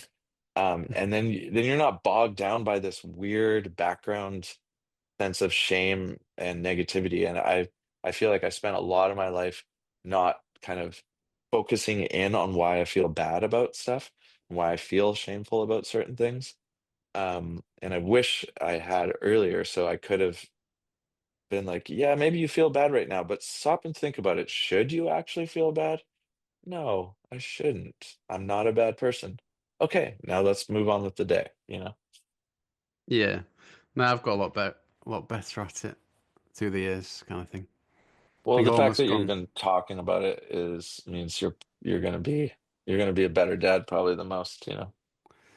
Yeah, well, that's the plan. Uh-huh. See what happens, but yeah. Um, okay, let's go back into the songs then. A band I've not heard of again with the Deers. What's the Oh crack with yeah. these? Um yeah, just like just a weird anomaly from I've hung out with him since in Ontario. I think he lives. Oh no, actually no, he is in Montreal. It was in Montreal. Yeah, I think they've been from Montreal actually since day one. Um, but he like the Deers are kind of all over the place. And Murray, I kind of relate to the singer Murray because he has sort of like um he's like sort of in genres and but it's like hard to really know what their genre is. And I but this chapter, like he's had all these different sounds, and this chapter was a big influence when we were making How to Eats Make Up the Breakdown. I was really into this record, and it's got a bit of like pulp energy, it's got a bit of Morrissey, it's got a bit of it just had a very sort of UK feel, but then it also kind of had a French energy as well. And I just for some reason that chapter of the Deers like evoked a lot of emotion in me, and so I remember writing songs and just not even knowing what chords I was hitting, but just moving my hands around on the keyboard till I felt an emotion that made me feel sort of like the Deers were making me feel at the time. So the first song on Make Up the Breakdown, Naked in the City Again, I remember when we were writing it, like I didn't even know what those chords are. I don't even know what they are now. But I was just moving my hands around till I felt something that felt like that song, End of a Hollywood Bedtime Story. Um, And yeah, it doesn't sound like the Deers. I don't think that song sounds like them really at all, but in my mind it was like heavily influenced, almost on ripping them off. But if you put them back to back, they don't sound anything alike, which is side note, which is why I always like encourage people like to not be too afraid of using ripping off another band as a starting point because 99% of the time, it's not going to sound like them. Unless you're really good at ripping people off. But most people aren't talented enough to properly rip off someone. So if you're stuck for ideas, just rip off another song and it'll become something completely different. It's just good to not start with a blank page every time. Yeah, yeah. Okay, well, let's play the song. This is the Deers with End of a Hollywood Bedtime Story. Yeah, I know what you mean. It's interesting because I was talking to Ryan Jam about that. Like, I think there's like people assume a band of your level would have, I don't know, musical knowledge where you'd know all the chords type thing. But he was saying, because he was saying that a Oh lot of yeah. their songs came from jamming. So I was like, well, with jamming, would you be like, let's play in G or something? He's like, no, we never did that. We just played whatever sounded good. Do you think a lot of bands do that, really? Yeah. Oh God, yeah. I mean, I never I never learned theory or anything. Um, even like I never considered myself a singer or a songwriter or anything until a certain point where it was actually starting to hinder me to not sort of consider myself a songwriter, because I was just accidentally like repeating old kind of root like habits and routines in making songs, and I was like, oh, I always have hated like doing anything that sounds like I've done it before. So eventually I was like, okay, I guess I am a songwriter. So what do songwriters do? And then I started looking into that more. But that was like probably like I was having that conversation in my head in like 2007 or something, like maybe later. Like I've always considered just I just want to move in the direction of things that feel good. So um, before Hot Heat, I was in always in multiple different types of genres of bands and stuff. But I was also making short films, and I was also um, you know, in university for different things in and out of like different things, like thinking, okay, maybe I'll be a writer, maybe I'll be um a computer programmer, maybe I'll be like just trying to figure out like what feels good. And then somewhere in there, like records were made, but I don't think it's most people I know that ended up kind of putting stuff out um, at a level that's beyond just in vain, where nobody hears it. It- you would think, yeah, they know what they're doing. Like they made a goal and they followed through and they pulled it off. And that's after years of like studying the craft. But it's like, I don't know, no one I've ever worked with has really been good at one thing in particular. It's just sort of, for whatever reason, the drive led you to like complete something. And then if that like coalesces with also a similarly timed desire to sort of market yourself enough to like get it out to the point where anyone hears it, and maybe you can get it into the hands of a label or a distributor, or before the drive just fades into a new passion. That's, yeah, I think there's a reason why most people have imposter syndrome, because there's very few people that actually are professional in the professional realm outside of the sciences and stuff. Yeah, yeah, I know what you mean. When you realize that kind of, I suppose, takes weight off your shoulders a little bit as well.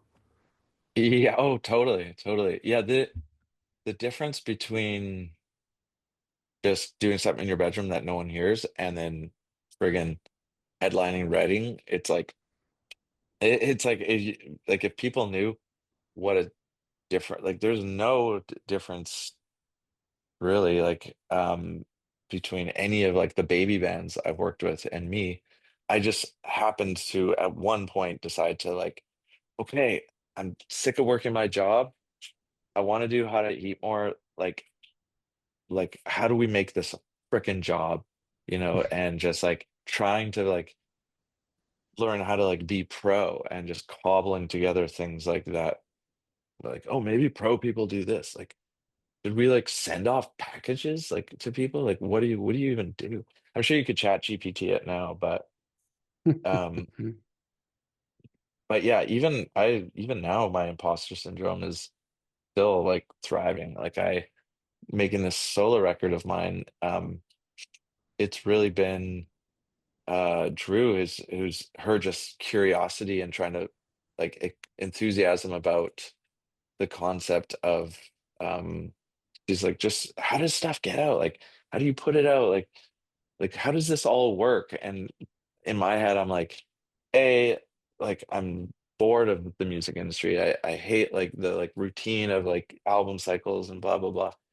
Um, but seeing her lack of boredom of it um is helping me. But then also I feel like, oh man, like I'll never be able to do anything of the significance of Hot Heat, which it was like multiple people reaching out to big record labels and big management and like doing all this thing, and we had youth on our side. It's like there's a lot of reasons why you could say like don't even bother putting out solo music when you're my age.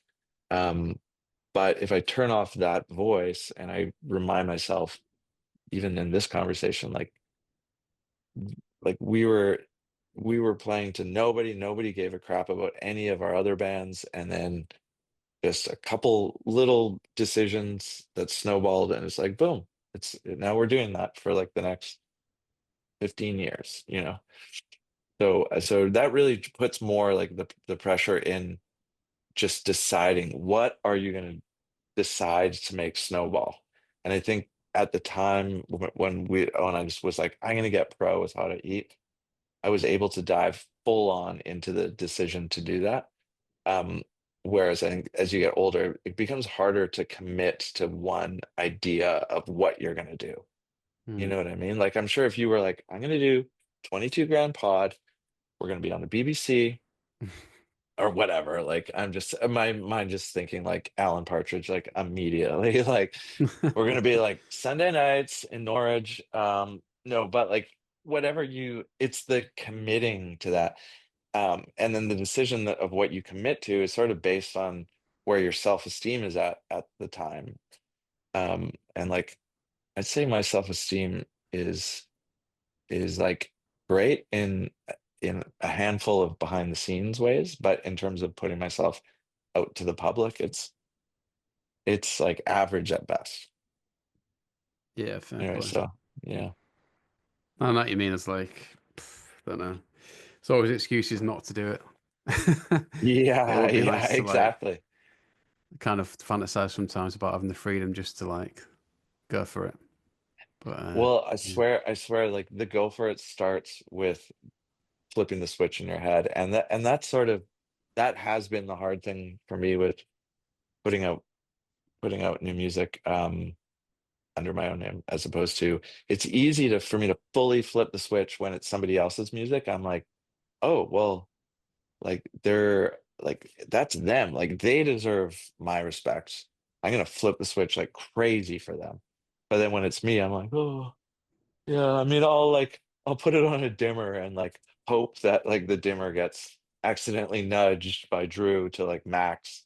And then I like focus on that day, you know. So I do think like, yeah, if you were to decide whether it's this podcast or something else, like it's really like you would pull it off. It's just it's that decision to like to do something 110% is like it's hard to know what that thing should be.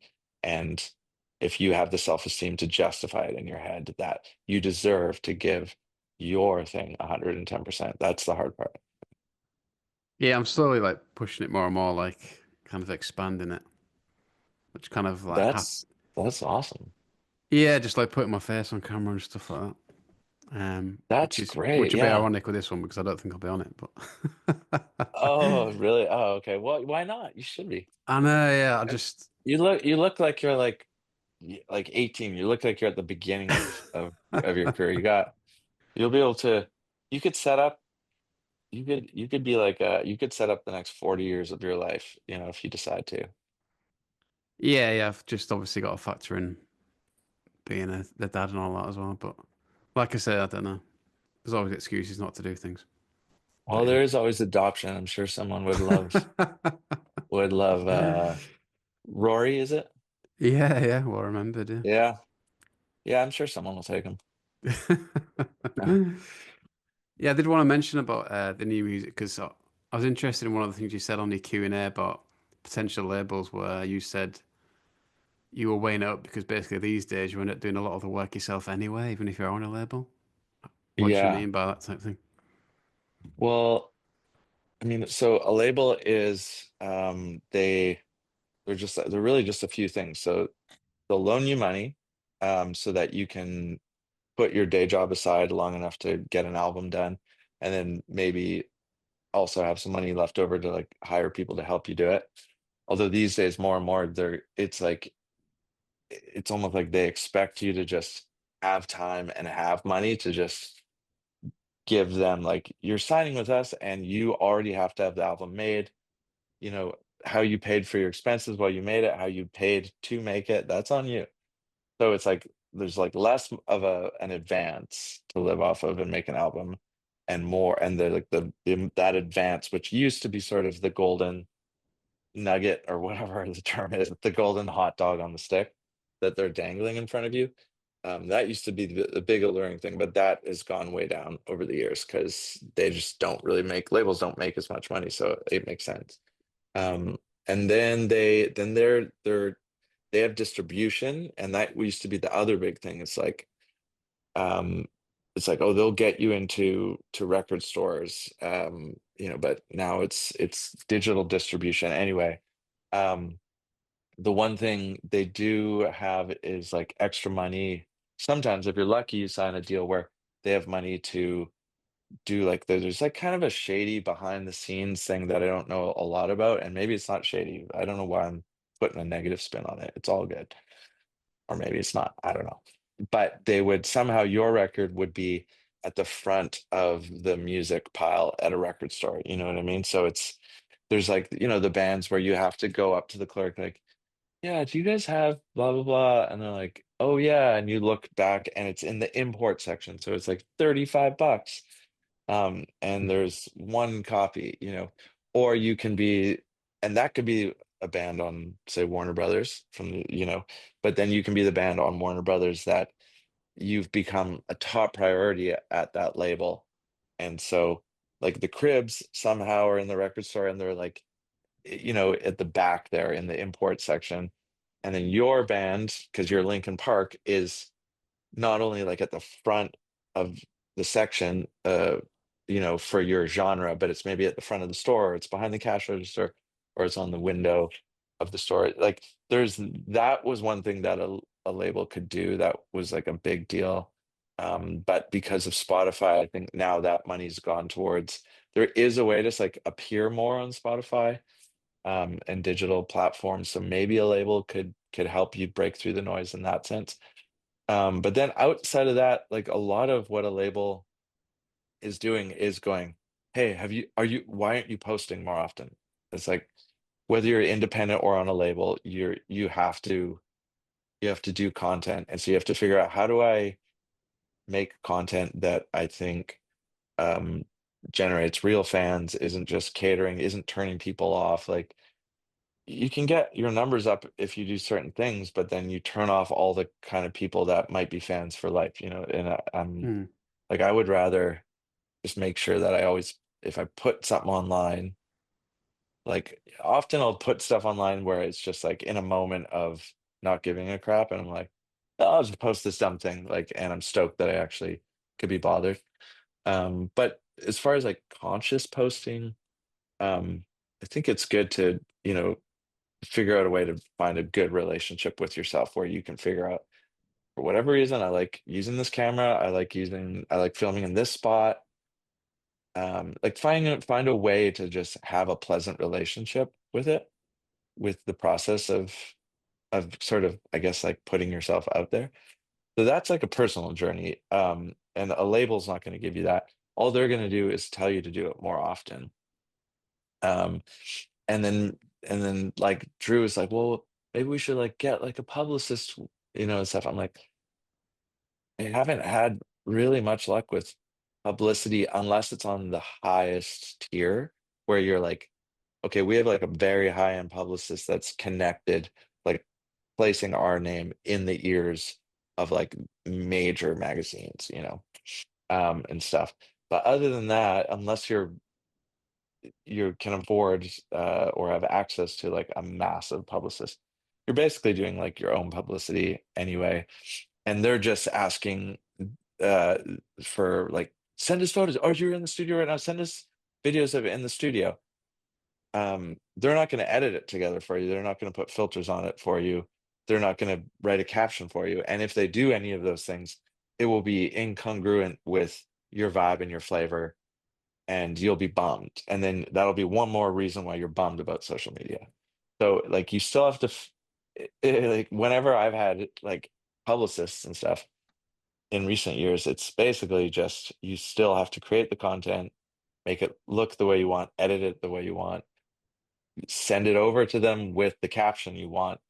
And then they still will like, oh, why didn't you tag 22 Grand Pod? Like, oh, oh yeah, because I'm not even dealing with the publicist. I'm dealing with your intern, because nobody can afford to like make a living off of music anymore. So it's just all interns, and like that's cool. Interns make the world go round. But there's just all these things that always sort of lead back to, most of the work will fall on you. So if that's the case, um, how do you may as well like sort of keep as much of the profit that you make now that it's so low, um, for musicians and creators now, it's like keep as much as you can, have like the fewest amount of outgoing expenses, and then maybe there's enough left over at the end of the day to be like, this has been a good month. Like we paid for groceries, we paid for like rent or the mortgage,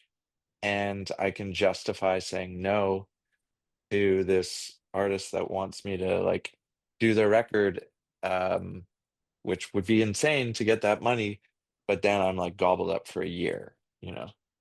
So Mm. it's like, it's really like I feel like sign with a label if they're gonna really bring a lot to the table. But most like smaller labels, um, I feel like don't necessarily bring, and it used to be like you would get clout for signing to certain labels, and it's like, oh, now you're in that circle, and like that's cool. And that maybe has a little bit of sway, but I don't know. And like I could be wrong about all of this, and I would love someone to tell me. So I'm just going based on like what I've noticed from other bands I talked to and I've worked with and stuff. But um, I think when I noticed the biggest difference from signing and like giving away the band's earnings in favor of working with people that did help the band. I thought when we were with like our biggest, like when we had like the same manager, Jim Garno, and at Rebel Waltz, um and he had reached with so many different, like because he managed like Beck and um like No Doubt, and like but then also like Tony Hawk and stuff, and like um and Rancid, and like he had like had experience with like getting punk bands on the radio and stuff, and that was like, okay, you have earned this 15%, no doubt. And like we would go to the UK for the first time, and one of the main guys, Larry from the Rebel Waltz, would fly in with us. He would like navigate us through like, hey, we're gonna do CDUK today. This is what this means. I've already asked them like, what questions are you gonna ask the band? And I nixed these ones. It's like, okay. Like there is a level of management where you're by signing with them, you're into like all their connections, and all their experience. And I noticed a massive difference from that. And then same with hire, like working with Sub Pop was great because that you're immediately you pass a lot of sort of taste filters. So anyone that was like maybe hemming and hawing about booking a show for you is like, oh, well, you're on Sub Pop, so you can't be that bad. And then all of a sudden you're just like you're leveling up. There's not a lot of time to do recon for every band that's like saying, hey, book a show for me. It's like I don't have time. So to just have like some sort of verification badge, which is the record label's name, like that does help. And then same with Sire, like they did have um like enough money that we could get in the studio at a time where I didn't know how to record, and I could do videos on a level that I couldn't do myself, and they could get us, higher placements in record stores and stuff like that. So I think signing in a massive way would be sweet. But as far as if you're going to sign with an indie label, is it worth giving up 50% of your profits? Like, will they, will giving that up end up leaving you in a place where you just can't justify putting out more music? Because I see a lot of bands breaking up all around me right now, and I'm just like, it's just not affordable. So I'm like, Mm. if I'm going to do this and turn down income, I need to figure out how to do it like for the bare amount of cost so I don't need it to like blow up at all, but I can still make enough money to turn away clients. So but I'm just kind of learning as I go and kind of making it up as I go too. So we'll see. The main thing Mm. is I want the songs to be super fun and entertaining and like catchy and just like all the things that are my musical values, that's top priority. As far as like where it fits into, if I can make any money from it, I really am trying not to worry about that at all, until my debt is maybe a little bit bigger. No, Yeah. What is like the most effective way of making money for bands now, do you think? I don't know. One thing that is encouraging, because I do have like encouraging talks as well with friends of mine that are sort of they've found their niche and they've figured out like how to nurture it. And there is atypical things like some people for some people it's merch and like they've figured out like they have like maybe I've known bands that print their own t-shirts, like they have their own printing press, or um they maybe don't print it themselves, but they design it themselves, or they don't even really advertise their band names. They just are super funny and all their merch is like really funny, you know. Um, or like they've found a good relationship with a company where they don't even have to, all they have to do is send like a, you know, a JPEG of the image, and then if people want it, you know, it's printed on demand, sent to them on demand. It's like zero effort, way less profit, but if it's like good enough merch, that can sometimes be enough to keep you afloat.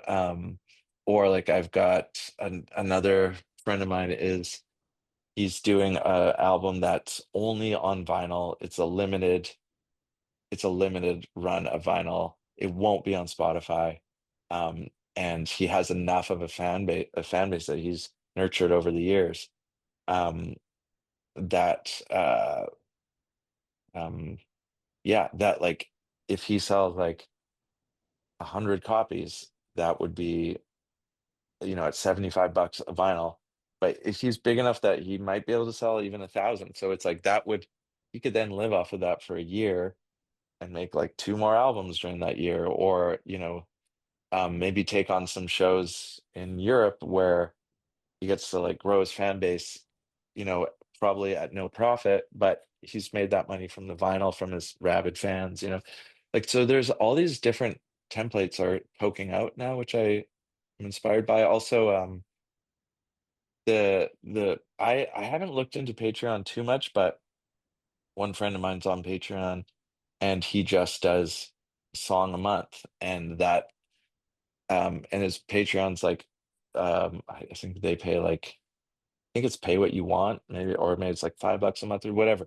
But it's enough that, okay, he doesn't need to worry about paying his mortgage because he has enough people subscribing that it's like, because even for, you know, if you could figure out a way to like make 2 grand a month off of Patreon, that's probably enough that maybe like your partner can afford the groceries um and then you're buying yourself time to like grow as an artist and, you know, flourish and then potentially um you know, start actually making enough money to even put money aside for your kid's college if you think that's of value to your kid. I don't know if college is of much value to a lot of people now. Who knows?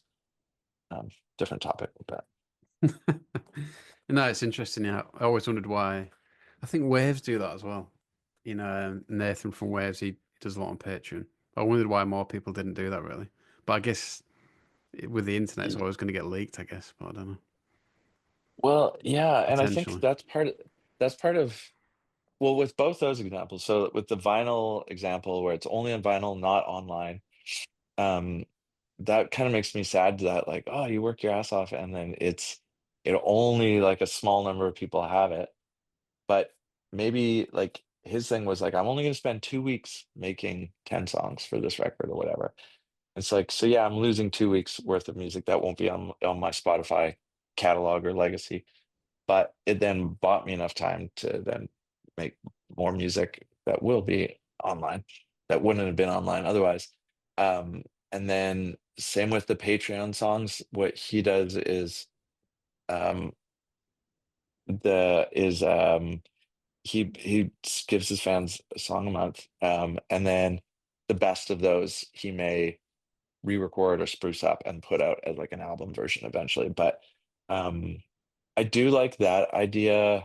I don't know if there's enough people out there that I could do that and it would make sense to do it. But um, because it's like I've got the studio, I've got like this crazy green screen room that's like all pimped out with the lighting and everything ready to go with one switch.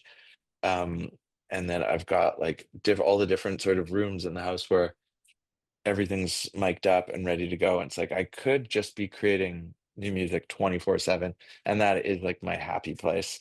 Um, and I don't think I would mind if it's not all on Spotify, like or on digital distribution. Like maybe I just make private music for people. I don't know. Um, but at this point, I feel like my desire to make my own music. It's just like gushing right now. So I feel like I'd be dumb to not, turn down client work and just focus on my own stuff for at least a while until the well runs dry. But maybe it never will. Who knows? But Yeah, I'm really excited to see what comes out of it because I every time I'm making like if I set aside a night or a day to make a new song, like 100% of the time I love it. And it's just a matter of can I finish it um before the and get it to a point where I'm like I can like let it set it free, before the inspiration window for that song closes. Because it comes out huge and it's just like you know exactly what it's going to be, and you're just living in that song. But then once it starts to kind of close up, it's like Indiana Jones. Like you can see the door closing, and eventually, if you don't sneak through, um, it's kind of like, yeah, it was never meant to be, and you're more excited about something new. So, yeah, yeah. Okay, cool. Let's dip back into the songs then. The aforementioned Jonathan Fire Eater. It's one that's quite prevalent in the Meet Me in the Bathroom book, I think. But why this oh yeah, particular that's song? right. Yeah, yeah, yeah. I think that was the one that we would repeat the most in the van on the road and in the house. Um, and just because I had my first daughter, so it just it's like that's the one, and it's probably like my favorite from that record. So Okay, cool. Well, here it is. Here's Jonathan Fire Eater with Give Me Daughters. Then yeah, we mentioned this band at the beginning, Destroyer. Bit why yeah, this particular song, Chinatown. um, I think because that song is still in the 2000s range, and it's the most similar to his last couple records, which are my favorite records of his. I love that kind of crooning, um, like just guy that's kind of trying to go through life, grappling with like a sort of a very overactive, critical mind that observes way too many details, and is just living in a constant state of being overwhelmed, but still sort of falling victim to vices um and and a love life that is up and down. And you know I feel like I relate to like the characters that he portrays of just like beautifully seeing the world as this like with poetic beauty, but then also not being able to utilize that skill of analysis to make his life good enough to also find 24/7 happiness. It's just like finding the beauty like through the cracks in the fence, but never fully being able to like, get through to the other side of just, oh, figured out how to be happy. Cool. You know. Okay, well, let's play it. Here's Destroyer with Chinatown. And then the next one's interesting because I think the last time we talked, you said you'd been in touch or in contact with Luke Jenner from The Rapture or something. I don't know what the Oh story yeah, was yeah, with that. yeah. Yeah, we'll text every now and again. Yeah, originally I reached out because I'd mentioned him in a Left Field Messiah song. Um, but yeah, that song, Olio, that was sort of like when they were still quite underground. And yeah, I love that's like my favorite era of the Rapture before there's any hints that they would ever be known outside of their little tiny underground world in San Diego. I think can't remember if that was before they ever signed a Sub Pop or moved to New York or any of that stuff. Definitely that was from before they kind of teamed up with um, what's his name from LCD, and yeah, and then but I like think I'm not sure if I mentioned on the last one, but so Rapture used to be in the band called the Calculators, and I remember when I used to put on punk shows in my basement, they came as the Calculators, and it just blew my mind. It was so slick, and actually not slick. It was so just rough around the edges, but was so impactful. And they had a guy that just controlled their lights. They made these light boxes, and so it was like turn off all the lights, and then they just had this like crazy medieval looking guy like going like that, and was like the changing like the lights from like full white to just red, and a lot of like backlight stuff. And this is like in my basement and on Vancouver Island, with like 20 people there, and it's like reeks like cat piss. Um and I remember they brought Jeremy Green, who was the original and longtime drummer of Modest Mouse, RIP. Um and like the so we had like 7 people living in the house, and like I chose the basement because it was beside the jam spot, but it just for my room, and it just like stunk like cat piss. And remember there was um at the time like hot knife hits were a big thing, where it's like just tiny little bit of weed, and people would like put it in um like a hot plate, with like the coiling elements, heat up the knives, and then it's like the tiniest amount of weed would just like go like 10 times as far. Um and so like the people that were living in the house were doing that, and Jeremy Green tried it, and it was just like he was like, "I've never been this high in my life." And it was from like the tiniest little bit. And he was like, "I feel like I'm on MDMA or something," like. And this is like maybe I forget what year this would have been, like 98 or something, maybe. Um, or maybe the beginning of How to Eat, like that era. Um, but anyway, after that, like I got really obsessed with his band Satisfact, and I would just put it on and just air or not air drum, like actually drum to it on my headphones, and like learned so many of my beats from Modest Mouse and Satisfact. And then we were obsessed with the lights that the Calculators had. So we got our buddy Christian Pierre when we started Hot at Heat. We're like, okay, we need an official light guy. So he was in the band. He was credited on like our first, at least one of our first releases was like he was the fifth member, even though he only did lights. And when we started like touring out of town and stuff, we would tour with him, and we had custom light boxes. Um, I think Paul made them just in his dad's garage. And at that time, it was so crazy to be playing punk shows and in like church halls and people's basements and stuff, but to have your own lights, to just be able to like turn off all the lights, like we got this. It was And now it's like everyone's got like 8 billion LED strips, but at the time, to make your own lighting boxes, and you bring your own gels and stuff, and just have one color palette, which is just red. um I thought was like, it was that felt like the first time where I was like, okay, live production is actually definitely a thing. Whereas like, now it's so standard, but Yeah, so I feel it's all about the context, So if you're doing an arena show, of course you're gonna see lights. But if you go see like an unknown band in your buddy's basement, and they all like look medieval with like their hair cut like super short, like Antwoord style bangs, and they all look like they like have slept on floors, for like the last 10 years, and they like the BO just like is all you can smell.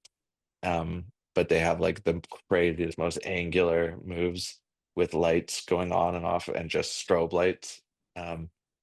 Yeah, then it's like, okay, impact is a thing. There's music, but impact is actually a big thing, whatever that means. Yeah. I remember when I spoke to Luke Jenner, he was like, he said he almost had like a sports mentality to playing gigs where he'd want to blow everyone else off the stage type thing. Yeah, yeah. I that's definitely a thing. Like if I there's a videos of How to Heat on doing Glastonbury, and I remember thinking like, oh, well, we played like such a crap set, and I was like so mad at myself. So I never looked at it till my buddy forced me to watch it. And when I saw it not long ago, I was like, oh man, it's like those are four athletes on stage. Like we are all like like working our ass off at like peak performance, and uh we're all trying to like get everyone's attention. Like every person on stage is like, I'm the one that they're gonna look at, you know?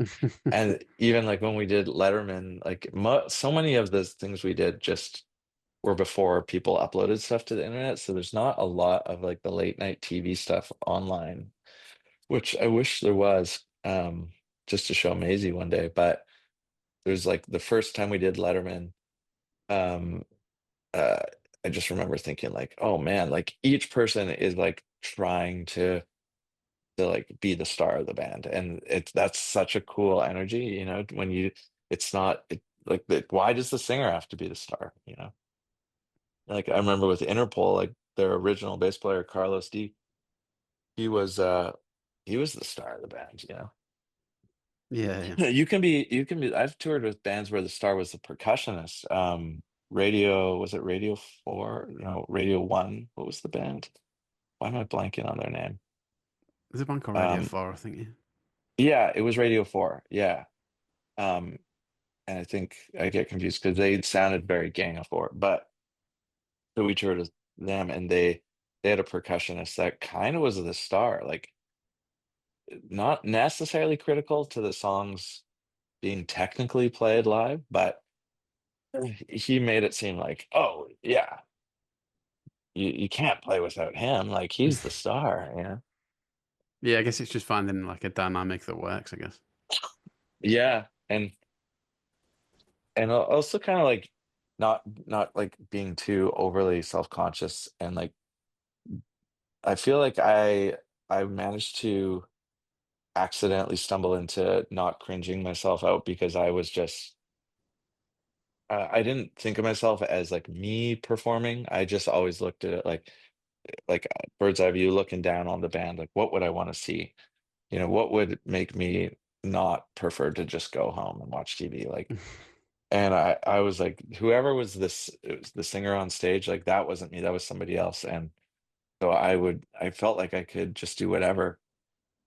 And Carl Barat was like he after we played a show and he was there and we were hanging out at some bar after, and he's like man, you're a real peacock. And I was like, okay, I know you mean that as a slam, but with all due respect, love a lot of your songs, but like I I don't need to watch you perform them. You know, like I want to be someone where it's like you need to see this guy perform. It sounds really gross to say that out loud, but like I was like, your thing is being like mysterious and cool. That's not my thing. You know, my thing is I call it. You can say I'm a peacock, but that's good. Sure. Yeah, yeah. But it probably wasn't even a rag, was it? I don't know. Oh yeah, no, we were like having a good time. Like he was just Yeah. like, just he wasn't being a dick at all. Um, uh, but yeah, like I had never really thought about it until then, and then that made me go like, oh yeah, I guess like most people don't actually just friggin' run around like a fool the entire set. Whereas I just kind of just defaulted to that and just didn't associate my own personality with that guy. So I didn't really ever kind of I was never hindered by like self-consciousness in a way that I probably would be a bit more now. I don't know. Maybe I Yeah, wouldn't fair be. play. No, I don't think I'd care actually. Just got memory of seeing it, watching you play actually in that Leeds Festival. Oh, oh, okay, Wicked. What year I think approximately it was was that? 'Cause I remember you playing at St. Thomas Rock and Tears because we went to see you instead, and it was on Oh, the Sunday sweet. night. Okay, fun. I think That that's and what happened. that was that when was Yeah Yeah Yeahs on that bill for Yeah, that yeah. one? Okay, yeah. Now I know the show you're talking about. And I think you might be playing at the same time as Red Hot Chili Peppers as well, possibly. Oh yeah.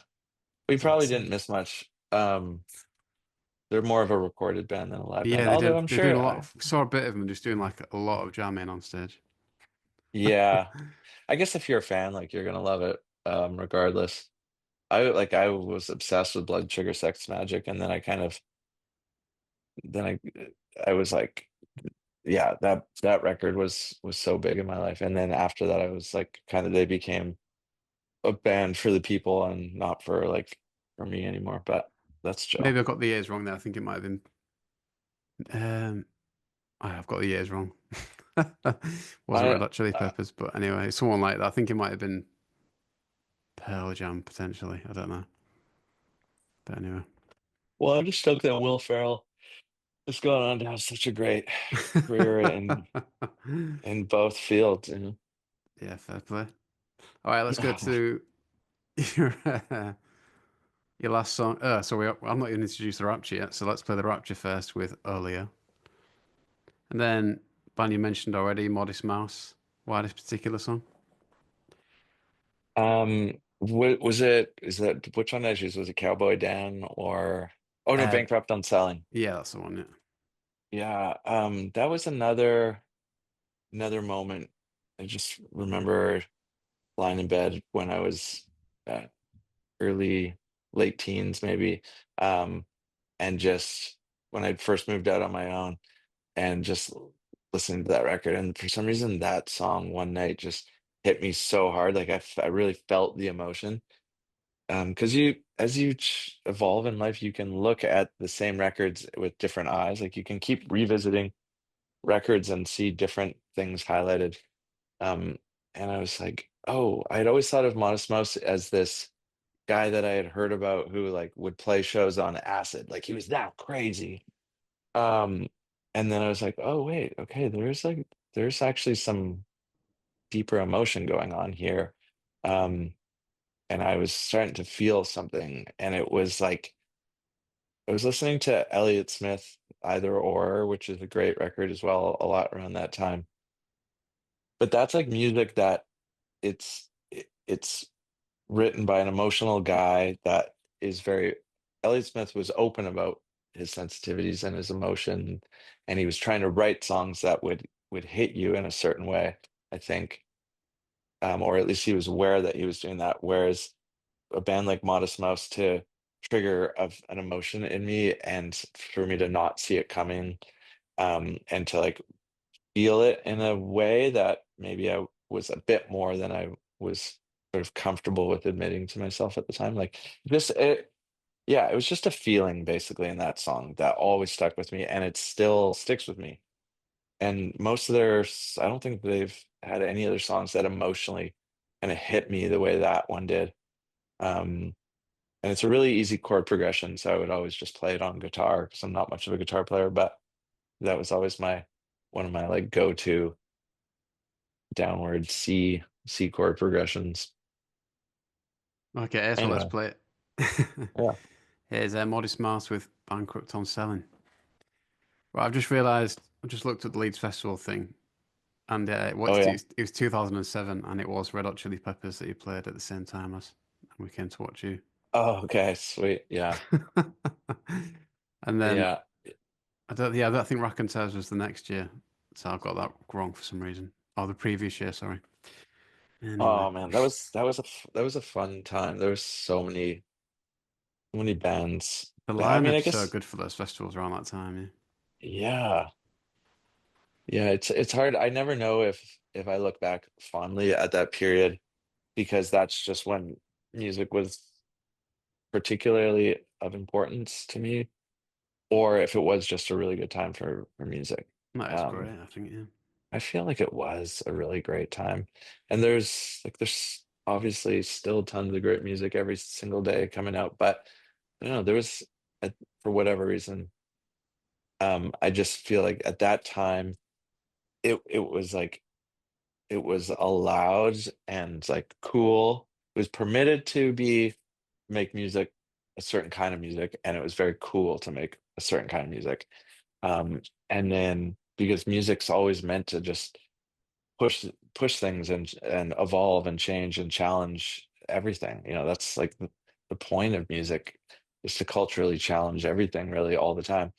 And so in the cycle of challenging or whatever, you'll just get certain periods where it feels challenging to make a certain kind of music that maybe as a listener is a bit more visceral and sort of naturally digested and naturally kind of oxytocin boosting or something. I don't know. You know what I mean? Like there's just certain periods of music where like the 50s, like Earth Angel and stuff like that, like that doo-wop era in the cycle of music, that was a very like pleasing to the ear of a young child. Like it's all children will hear a doo-wop and go, "Hey, I kind of dig this," and that's not a cultural thing because, and then same with like the same way kids will not necessarily appreciate like, prog bands from the 70s jamming in, you know, 7/8 and then 5/4 and then 3/4 and then like prog music tickles a different thing for a different kind of person, with a different set of emotions. Probably not, the like 5 to 10-year-old child's kind of range the way doo-wop just instinctively does. Anyway, so all that to say, there's something about music in from 2000 to 2010 where for my personality type, I think it is more than just a cultural or like relative to my age and where I was at in life thing. I do think it just was making a lot more music was coming out that kind of just naturally spoke to my the way my brain is wired. No, I definitely agree. Like, I was part of the podcast trying to weigh up whether it was me or kind of people of my era being nostalgic about that era, or whether it was actually a great era. And But I think it's the latter, to be fair. okay, yeah, that's nice to know that like you're after this many episodes, like you're starting to lean into maybe like a stronger opinion about which way you would lean, but it's still Yeah, up in the air a bit, which is kind of cool too. yeah, yeah. But I just want to finish on a couple of questions. Like, I do want to ask, just following on from the OC thing. You know, when you turned out when they said to you, "Do you want to do that? Yes or no?" and you say no. Is there no one trying to? Is there no one saying, "Well, are you sure?" Like, is there no one pushing it on you because they knew the numbers would be decent? I suppose at that point they might not know that. Yeah, it's weird because um like anyone that would be able to nudge us for or against something in their head, even at like the highest level of management or label, they're thinking like, how much do we know versus how much do they actually know? Like maybe they're like we should be following their lead, like, and I think that like people like Jack White, like he could sign with a label because they were also signed with like the Warner Reprise Sire kind of world at that time. And I was just he kind of steered the ship with confidence. He was like, I'm gonna take the lead. You guys follow me. You're in or you're out. Whereas I think because I was a bit more of a people pleaser, I was kind of like going into it more like, okay, like maybe you guys know more than I do. I mean, like this is what I do naturally, but like, what do you think? And I wish like I could have steered it with trusting my own instincts a bit more, maybe even a lot more. Who knows? Um, but yeah, like I think at that point, we were feeling like we were kind of feeling ourselves. We were more confident about thumbs up, thumbs down.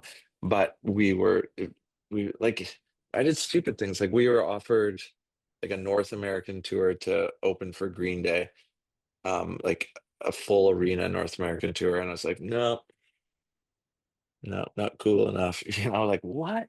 Just fucking do it. And Was that then like a like, democratic decision with the band, or were you kind of leading that? oh yeah, no, it was always democratic for sure. Okay. Yeah, everything was very democratic with that kind of stuff. Um, and then, but then we would be like, do you want to tour with the editors like in January and like in the middle of winter? Uh, and it's like, oh, okay, well, that's like I guess like a more credible decision, but then we're sort of preaching to the choir. I don't think we gained like a ton of new fans from that, but it was a lot of work, didn't make that much money. Like we should have been focused on just we should have taken like, you know, those tours that maybe weren't as cool, but then diversified our audience a bit more. But yeah, I think it's a common mistake to just always kind of want to cater to your main demographic with those sort of decisions. But I think it's like it's good to do that, and it's whack to like lose perspective and all of a sudden just be like, okay, we're opening for Bieber, guys. Like, like you gotta there is a line, but I think I should have calibrated what is like whack. I should have like maybe like, you know, made it a bit more forgiving. Um, because yeah, it's such a hard thing to sort of expand your audience, but feel like you're still in control and you're not like um losing the reins of your own cool. It's Yeah, yeah. it's tough to, and that's why I do think overall I think overthinking about what other people think of you and trying to guess what they're thinking is it's a slippery slope because you really don't know. Like you could uh like you can play to an audience and think everyone's critiquing you the whole time and be miserable and play an awful show or like an average show. Or you can look at the audience and be like, they are all here because they like love our music and they're just having a blast and they're having such a good time that they're not even thinking critically. And who knows which one is accurate? Probably the latter actually, but you never know. So why, if you're going to create a story in your head about what people are thinking about you every time you make a career affecting decision or a life changing decision, like you better be accurate. Otherwise, like you're kind of an idiot. No, fair play. And then I did want to ask. May as well think positive, basically, is the bottom line, which I think more good things come from leaning towards optimism than pessimism. And I think the world paints pessimism as like the sexier option, but whereas I've kind of fought against that my whole life because I think critically, be sharp if you can, but lean towards, if you don't know the facts, lean towards the optimist's perspective, and that will open up more opportunities um, to be able to access things where you can make confident decisions about what the facts really are, you know, rather than just closing doors all the time. Yeah, yeah. I did want to ask you about you mentioned AI a few times, and Mhm. Julian Casablancas came under some criticism for using AI influenced album artwork for the latest Voids album. I just wondered if you had an opinion on that. Oh, really? I'd be curious to see it. I'm just gonna pull it up. Is Yeah, that yeah. right? Okay. It's called All Before You, the album. But I mean, it wasn't full AI. I think, but it's like they used an artist that uses AI or something. But like, Um, yeah, a lot of people yeah, I criticize him mean, for it. man, really. And how long ago was that criticism? Because I feel like to me, it comes down to, is it good? Yes or no? Does it entertain me? Like, I'm looking at it right now. I don't love the image that much. He still added like film grain a little bit, so makes it a bit more analog. To me, it just kind of looks like um, an art style that I've never really connected with that much, like the kind of comic book style. I like the kind of dripping chrome vibes there. But Hmm. yeah, I feel like I I really don't. I'm not concerned about critiques of AI because I'm using it a ton right now. Like I've from day one, I've been trying to figure out uh, what is this good for? What can I use it for? And I'm still being just as challenged in all the so like this video I did yesterday, guy I've never met before, wanted who's like launching this like pop country thing, and I've never done anything in that genre, but this punk band I've been working with, they know him because they both work in film. They're like, he needs a green screen studio, and I've you just built one. Like, would you want to like shoot this? Put some money in your pocket, kind of thing. I was like, okay, sure. So this big like crew comes and like basically he's hiring me to put backgrounds behind him, and so you're filming a green screen, you can either use stock footage, you can film the background yourself, or you can use AI to create stock images yourself. And for me, I'm just kind of like, if I'm going to use build these backgrounds for you, like I'll just use it as an excuse to learn about more AI stuff, because I just want to learn about everything. So bought a bunch of credits from different sites, and I basically figured out like a system where I'm jumping between different AI tools. Start with the still frame. I'll like figure out different prompts and stuff. He'll send me a screenshot of something. I want this scene to be inspired by this background, which is somebody else's photo of a real location. I get it. I kind of figure out what I think he likes about it, but then I think about where the people are going to be on the screen. If we want it to be moving, um, and stuff. And then I figure out the first frame, then I figure out how I, make like 40 different images to dial in the very first frame of this scene. And that's like a fun creative journey is like, oh, actually you know, um, I want grass poking through the water. I want like the eyes of an alligator poking out. No, that looks too cartoony. I want a wood raft. Oh no, I think I want bamboo raft. Oh no, actually I do want like a different type of wood. What kind of wood am I looking for? Oh, and I want twine wrapping it together. And it just like gets your mind racing of like all the possibilities of what this first frame of a scene could look like. And then you take that first frame and you animate from image to video. So first is like text to image, then you go image to video. And then that's a whole other journey. Like the prompting language you use, like what kind of film, what era is it? Um, and like how does the camera move? What's the lighting?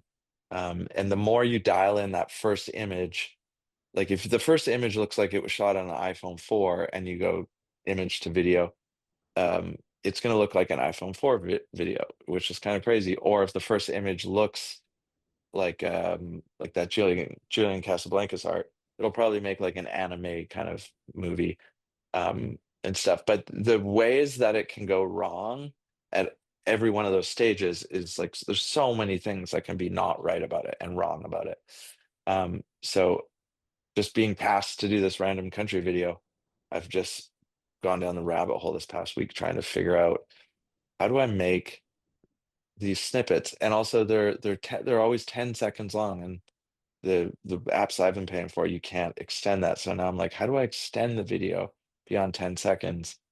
Um, and it is quite expensive too to do it. Like I'm spending like hundreds of dollars on credits just to figure out how to get usable background images. Anyway, and so then I finally get something I like, but I want the camera to be moving like this. So then I'm taking the green screen, keying out the green of him moving, but I'm still having to film with the camera in mind, or I want the lighting. If the background is like he's being should be lit from the side, then we got to change the lighting on the green screen, which means it won't key out the green quite as well. So then I'm using like the latest AI masking to like remove other things from the scene. And then I'm using like a thing that tracks the background of the AI scene I built that took like ages to kind of make a cool background of. And then I'm m- taking the footage of him and this girl dancing, and I'm having like that scale and shift in perspective relative to how the scene moves. So if the scene of the AI background is tilting a certain way, then I'd have to physically tilt the camera. Whereas if it's just zooming in, I can do that digitally, just like so it moves exactly the same amount of zoom as the background source. And then I'm still doing all the same things I would do with an analog video. So I'm shooting it in a way where there's a lot of dynamic range in the way it's shot. So I can add like film LUTs and effects, and I can color match easily between all the different shots. And then I'm adding film grain, sometimes up to like 4 layers of film grain, um, and I'm adding like fake flares, like light flares, or I'm like adding like rain droplets coming onto the lens. It's like there's so many, all this to say, there's like a whole fun creative realm of trying to get something made in AI um that is more than just random and throwaway. Like the thing about that Julian art that I don't love is it does feel a bit kind of he hit shuffle and landed there. Hmm. Whereas I think using AI to create something specifically integrated with a photo or a style or whatever. So what I've been doing is I finished another video where we shot the whole video, but then I would take a certain frame and tell AI just take that first frame and morph it into the next frame to end on a different frame of the video. So you've got his real face, and then all of a sudden he's singing to the camera and he does a backflip and goes into the water. Apparently, he was on a dock this whole time. Now he's underwater, and there's these massive, like prehistoric fish that are like swimming around him. And he all of a sudden is coming up and he's like singing underwater. And to make it look underwater, it still takes all the same sort of analog tricks and post-production things that you would normally use. I guess what I'm saying is like it's fun to create it.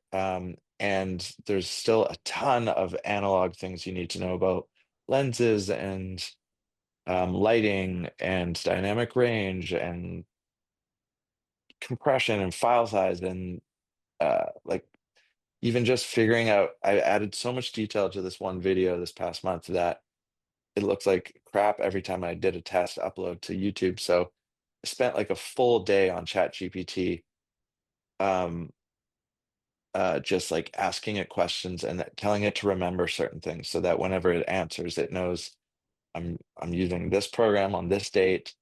And I'm working in Apple ProRes 4444 timeline. Like there's all this like nerd crap that if you want to dive into it and then combine AI, it will it will get you a little bit further. But if I was to take all the AI out of like the video stuff I've done this month and I did a couple album art things too. If I remove the AIs from it, it's probably 95% the same shit as pre-AI. But the AI components I'm using give you that extra 5% of interest, and it gives you those moments of like, huh, I haven't seen this before. I haven't seen art that looks quite like this, or I haven't seen video that moves and transitions like this. So it critiquing AI in the realm of what I use it for would be like critiquing like plugins that are digital and being like, oh, you're just using a digital plugin instead of outboard gear, or it's like the um what's his name? Timbaland was talking about. He's like you guys all criticized me when I was using autotune. Now everyone uses it. We found a balance. You guys were all haters. Now everyone uses autotune. Maybe it's just subtle. Maybe it's not at all. Maybe it's extreme. It doesn't matter. It's just another tool. Um, that's not to say I do think AI is taking away jobs. I don't know about like the energy stuff. Like, is it like how bad that it is for the environment? Is that as true as some people say it is? I don't know. Like, so I'm not fully endorsing it. I'm just kind of learning it as one more um fun plugin. You know what I mean? Like, one more fun little tool and seeing where it can go. But the second I feel like, oh, we just entered the realm of AI is I'm looking at a piece of AI art. If that's the dominant feeling, then you have every right to say, I don't like that feeling. That sucks. Like when I see that that Void's artwork. I'm like, I don't connect with it. Don't love the kind of art form it's emulating personally that much. And I feel like the dominant energy is that it's AI. Whereas with the Voids, what I like about them is like they're just they're kind of like the faint. They're like kind of punk. They're kind of they challenge me. You only get like snippets of like the Julian Casablancas catchiness, like poking its head through, and you have to like look for it.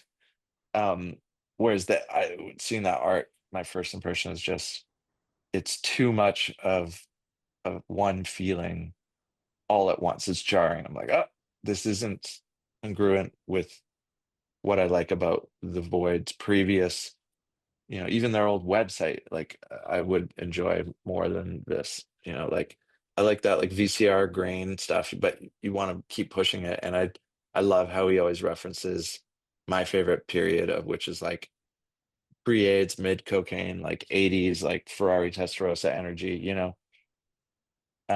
so I get that like if he that art style maybe is sort of referencing that, like a more niche sliver of like comic books from the 80s. But I don't know. Bottom line is, how does it make you feel? If that was the only piece of art I saw from the Voids, it wouldn't speak to me. But because I know his backstory, I'm not bothered by it. I'm like, cool, all good. Yeah, yeah, I know what you mean. Yeah. Okay, well, cheers for your time. When can we expect new music, and where should people keep an eye on, type thing? Well, I was aiming to put out something on Valentine's Day. Whether or not I can, I'm not sure. But I have songs that are almost done that I could choose from. I'm just like, is it weird to put out like the first song you finish? Like, should I do what you're supposed to do and finish like a bunch of songs and choose the best one? I don't know if I want that. I'm not going to be putting out music with the expectation of it sort of like this is the single that defines the whole album, and like the like success of the album is resting on whether or not you like this single. It's like I'm just going to start finishing music, putting it out, and it's like it it's just fun. It's just fun, like kind of badass, kind of funk, kind of dancey, hooky, synthy, bit experimental, maybe a bit sort of more melodically poppy than other like indie type of dudes might feel like they could go. I can feel like I don't mind kind of reaching for that little extra bit of pop stuff, but also it's still like feels thick and tough and kind of a little bit challenging, um and a little bit futuristic as well. Um because I love like I love that things that give me that, like I said, that sort of like early 80s, um like before, like when you're a kid, before you realize that like, oh, like Lamborghinis and Wall Street and like that whole like capitalism is hot thing is actually like capitalism is like the devil. But when I was a kid, I didn't know, and I just saw all that imagery was cool. So I've got that nostalgia baked in, but then I also have that like I like that you can just take like Barbie and freaking throw a bunch of like Pixar artists at it and just do a hot take on it and just throw it out as just like kind of, you know, modern, a modern Pixar. Uh, what am I trying to say? I don't want to be hindered by being too cautious about diving into like the trends of current digital plugins or AI or anything. Like I just want to explore because my I know my core is in this like I'm a just like a punk kid from the 80s that will always sort of ground me as like a unifying flavor, that if I like throw all these different sort of experimental things at it, like when Maisie was born, there was like a few months where I couldn't work on music that much, but I was just secretly immersing myself in sample libraries. So I've got terabytes of like all these weird instruments run through tape and VHS players, but then also like crazy orchestral stuff and like every kind of percussion sound or snare sound or like I just collected terabytes of different instruments and plugins and sounds and then just spent months kind of learning them while also learning to mix quietly on headphones while the baby sleeps.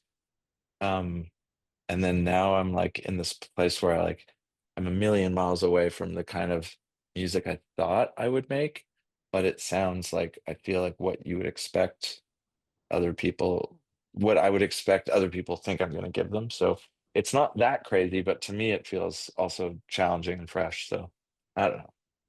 I'm starving. I'm talking too much. Okay, so there's no real date for things coming out, Well, or I'm potentially aiming for mid-Feb, cool. Right, but nice. probably more like mid-March, maybe realistically, but still aiming for mid-Feb. Great. Okay, so keep an eye on the Instagram and all Yeah, yeah, yeah. that.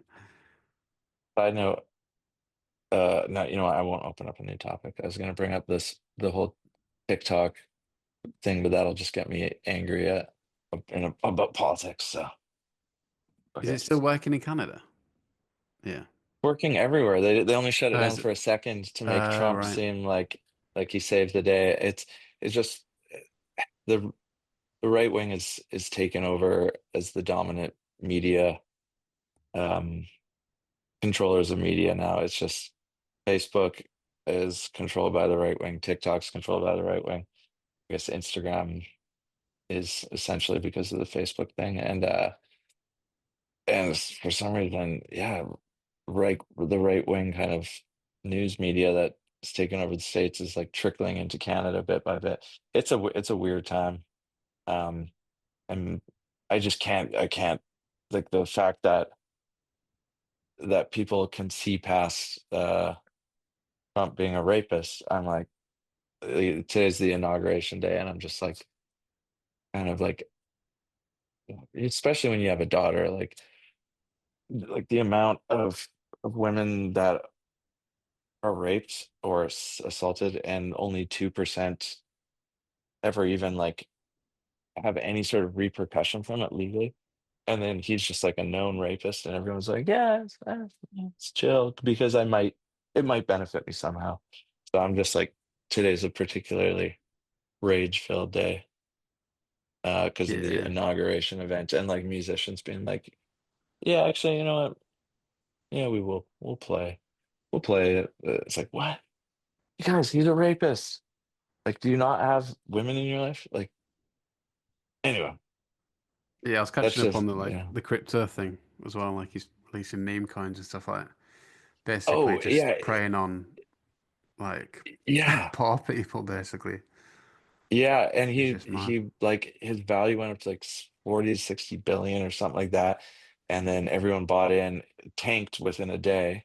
And now there's a Melania meme coin and they're gonna do Yeah. the same thing. It's the same with like what is it, like Logan Paul or whatever. Like people are the Hawk Tuah girl too. Like people are like, oh, so people will put money towards something they don't fully understand, and then we can just sort of cash out.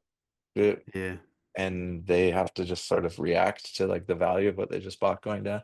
It's and then anything that might have protected people from being scammed, like those sort of things are being going to be removed. So yeah, it's just a very scammy energy um going Yeah. on in the US, which feels and like there's so many people on online that are just like enraged about it. But it's like I feel like we've just hit peak powerlessness. Like no, like there's protests going on. Like it's too late. Like like the bad guys won. So Yeah, exactly. Okay, mate. Well, I'll leave you to it. But I'll be posting that on Patreon this weekend, and then it'll be out as a radio show next month. but I'll Okay, give you fun. give you a message when all that happens. And if you whittle it down to just 10 minutes of actual logical moments, go for it. You can do whatever.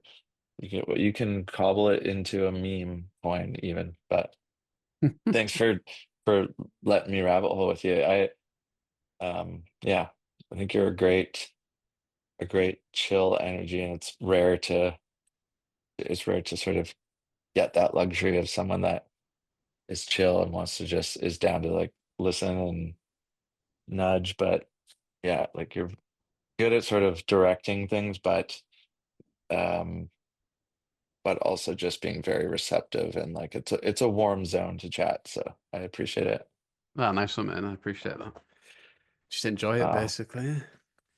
oh man, well it feels good. How often do you get to talk with someone and you're like they're enjoying talking? Like I never tell if anyone gives a shit. I'm like, do they like that we're talking, or oh, I'll just go home. I know what you mean, yeah. But yeah, all good. I'll yeah, I'll be in touch. Look forward to the music as well. Oh, thanks, my dude. Yeah. I'm it feels good. I'm excited. It feels like it's a good time to be making it and putting it out. And yeah, I feel like people that get like the concept behind your podcast and dig that era of music, will dig this kind of music. But it doesn't feel like throwback. It still feels like there's like some weird modern stuff kind of pushing things forward, but it does have those 2000s sensibilities, which is kind of good timing to chat with you, I think. Yeah, yeah. All right, yes, mate. Well, take care. Okay, sweet, man. All Okay. right. Send my love to Rory for me. Yeah, yeah. Onto yours. Thanks. Maisie B, Maisie Maisie B. B, that's one, yeah. Okay. I don't know where the hang up button is, but I'll let you do it. So Okay. Cheers, mate.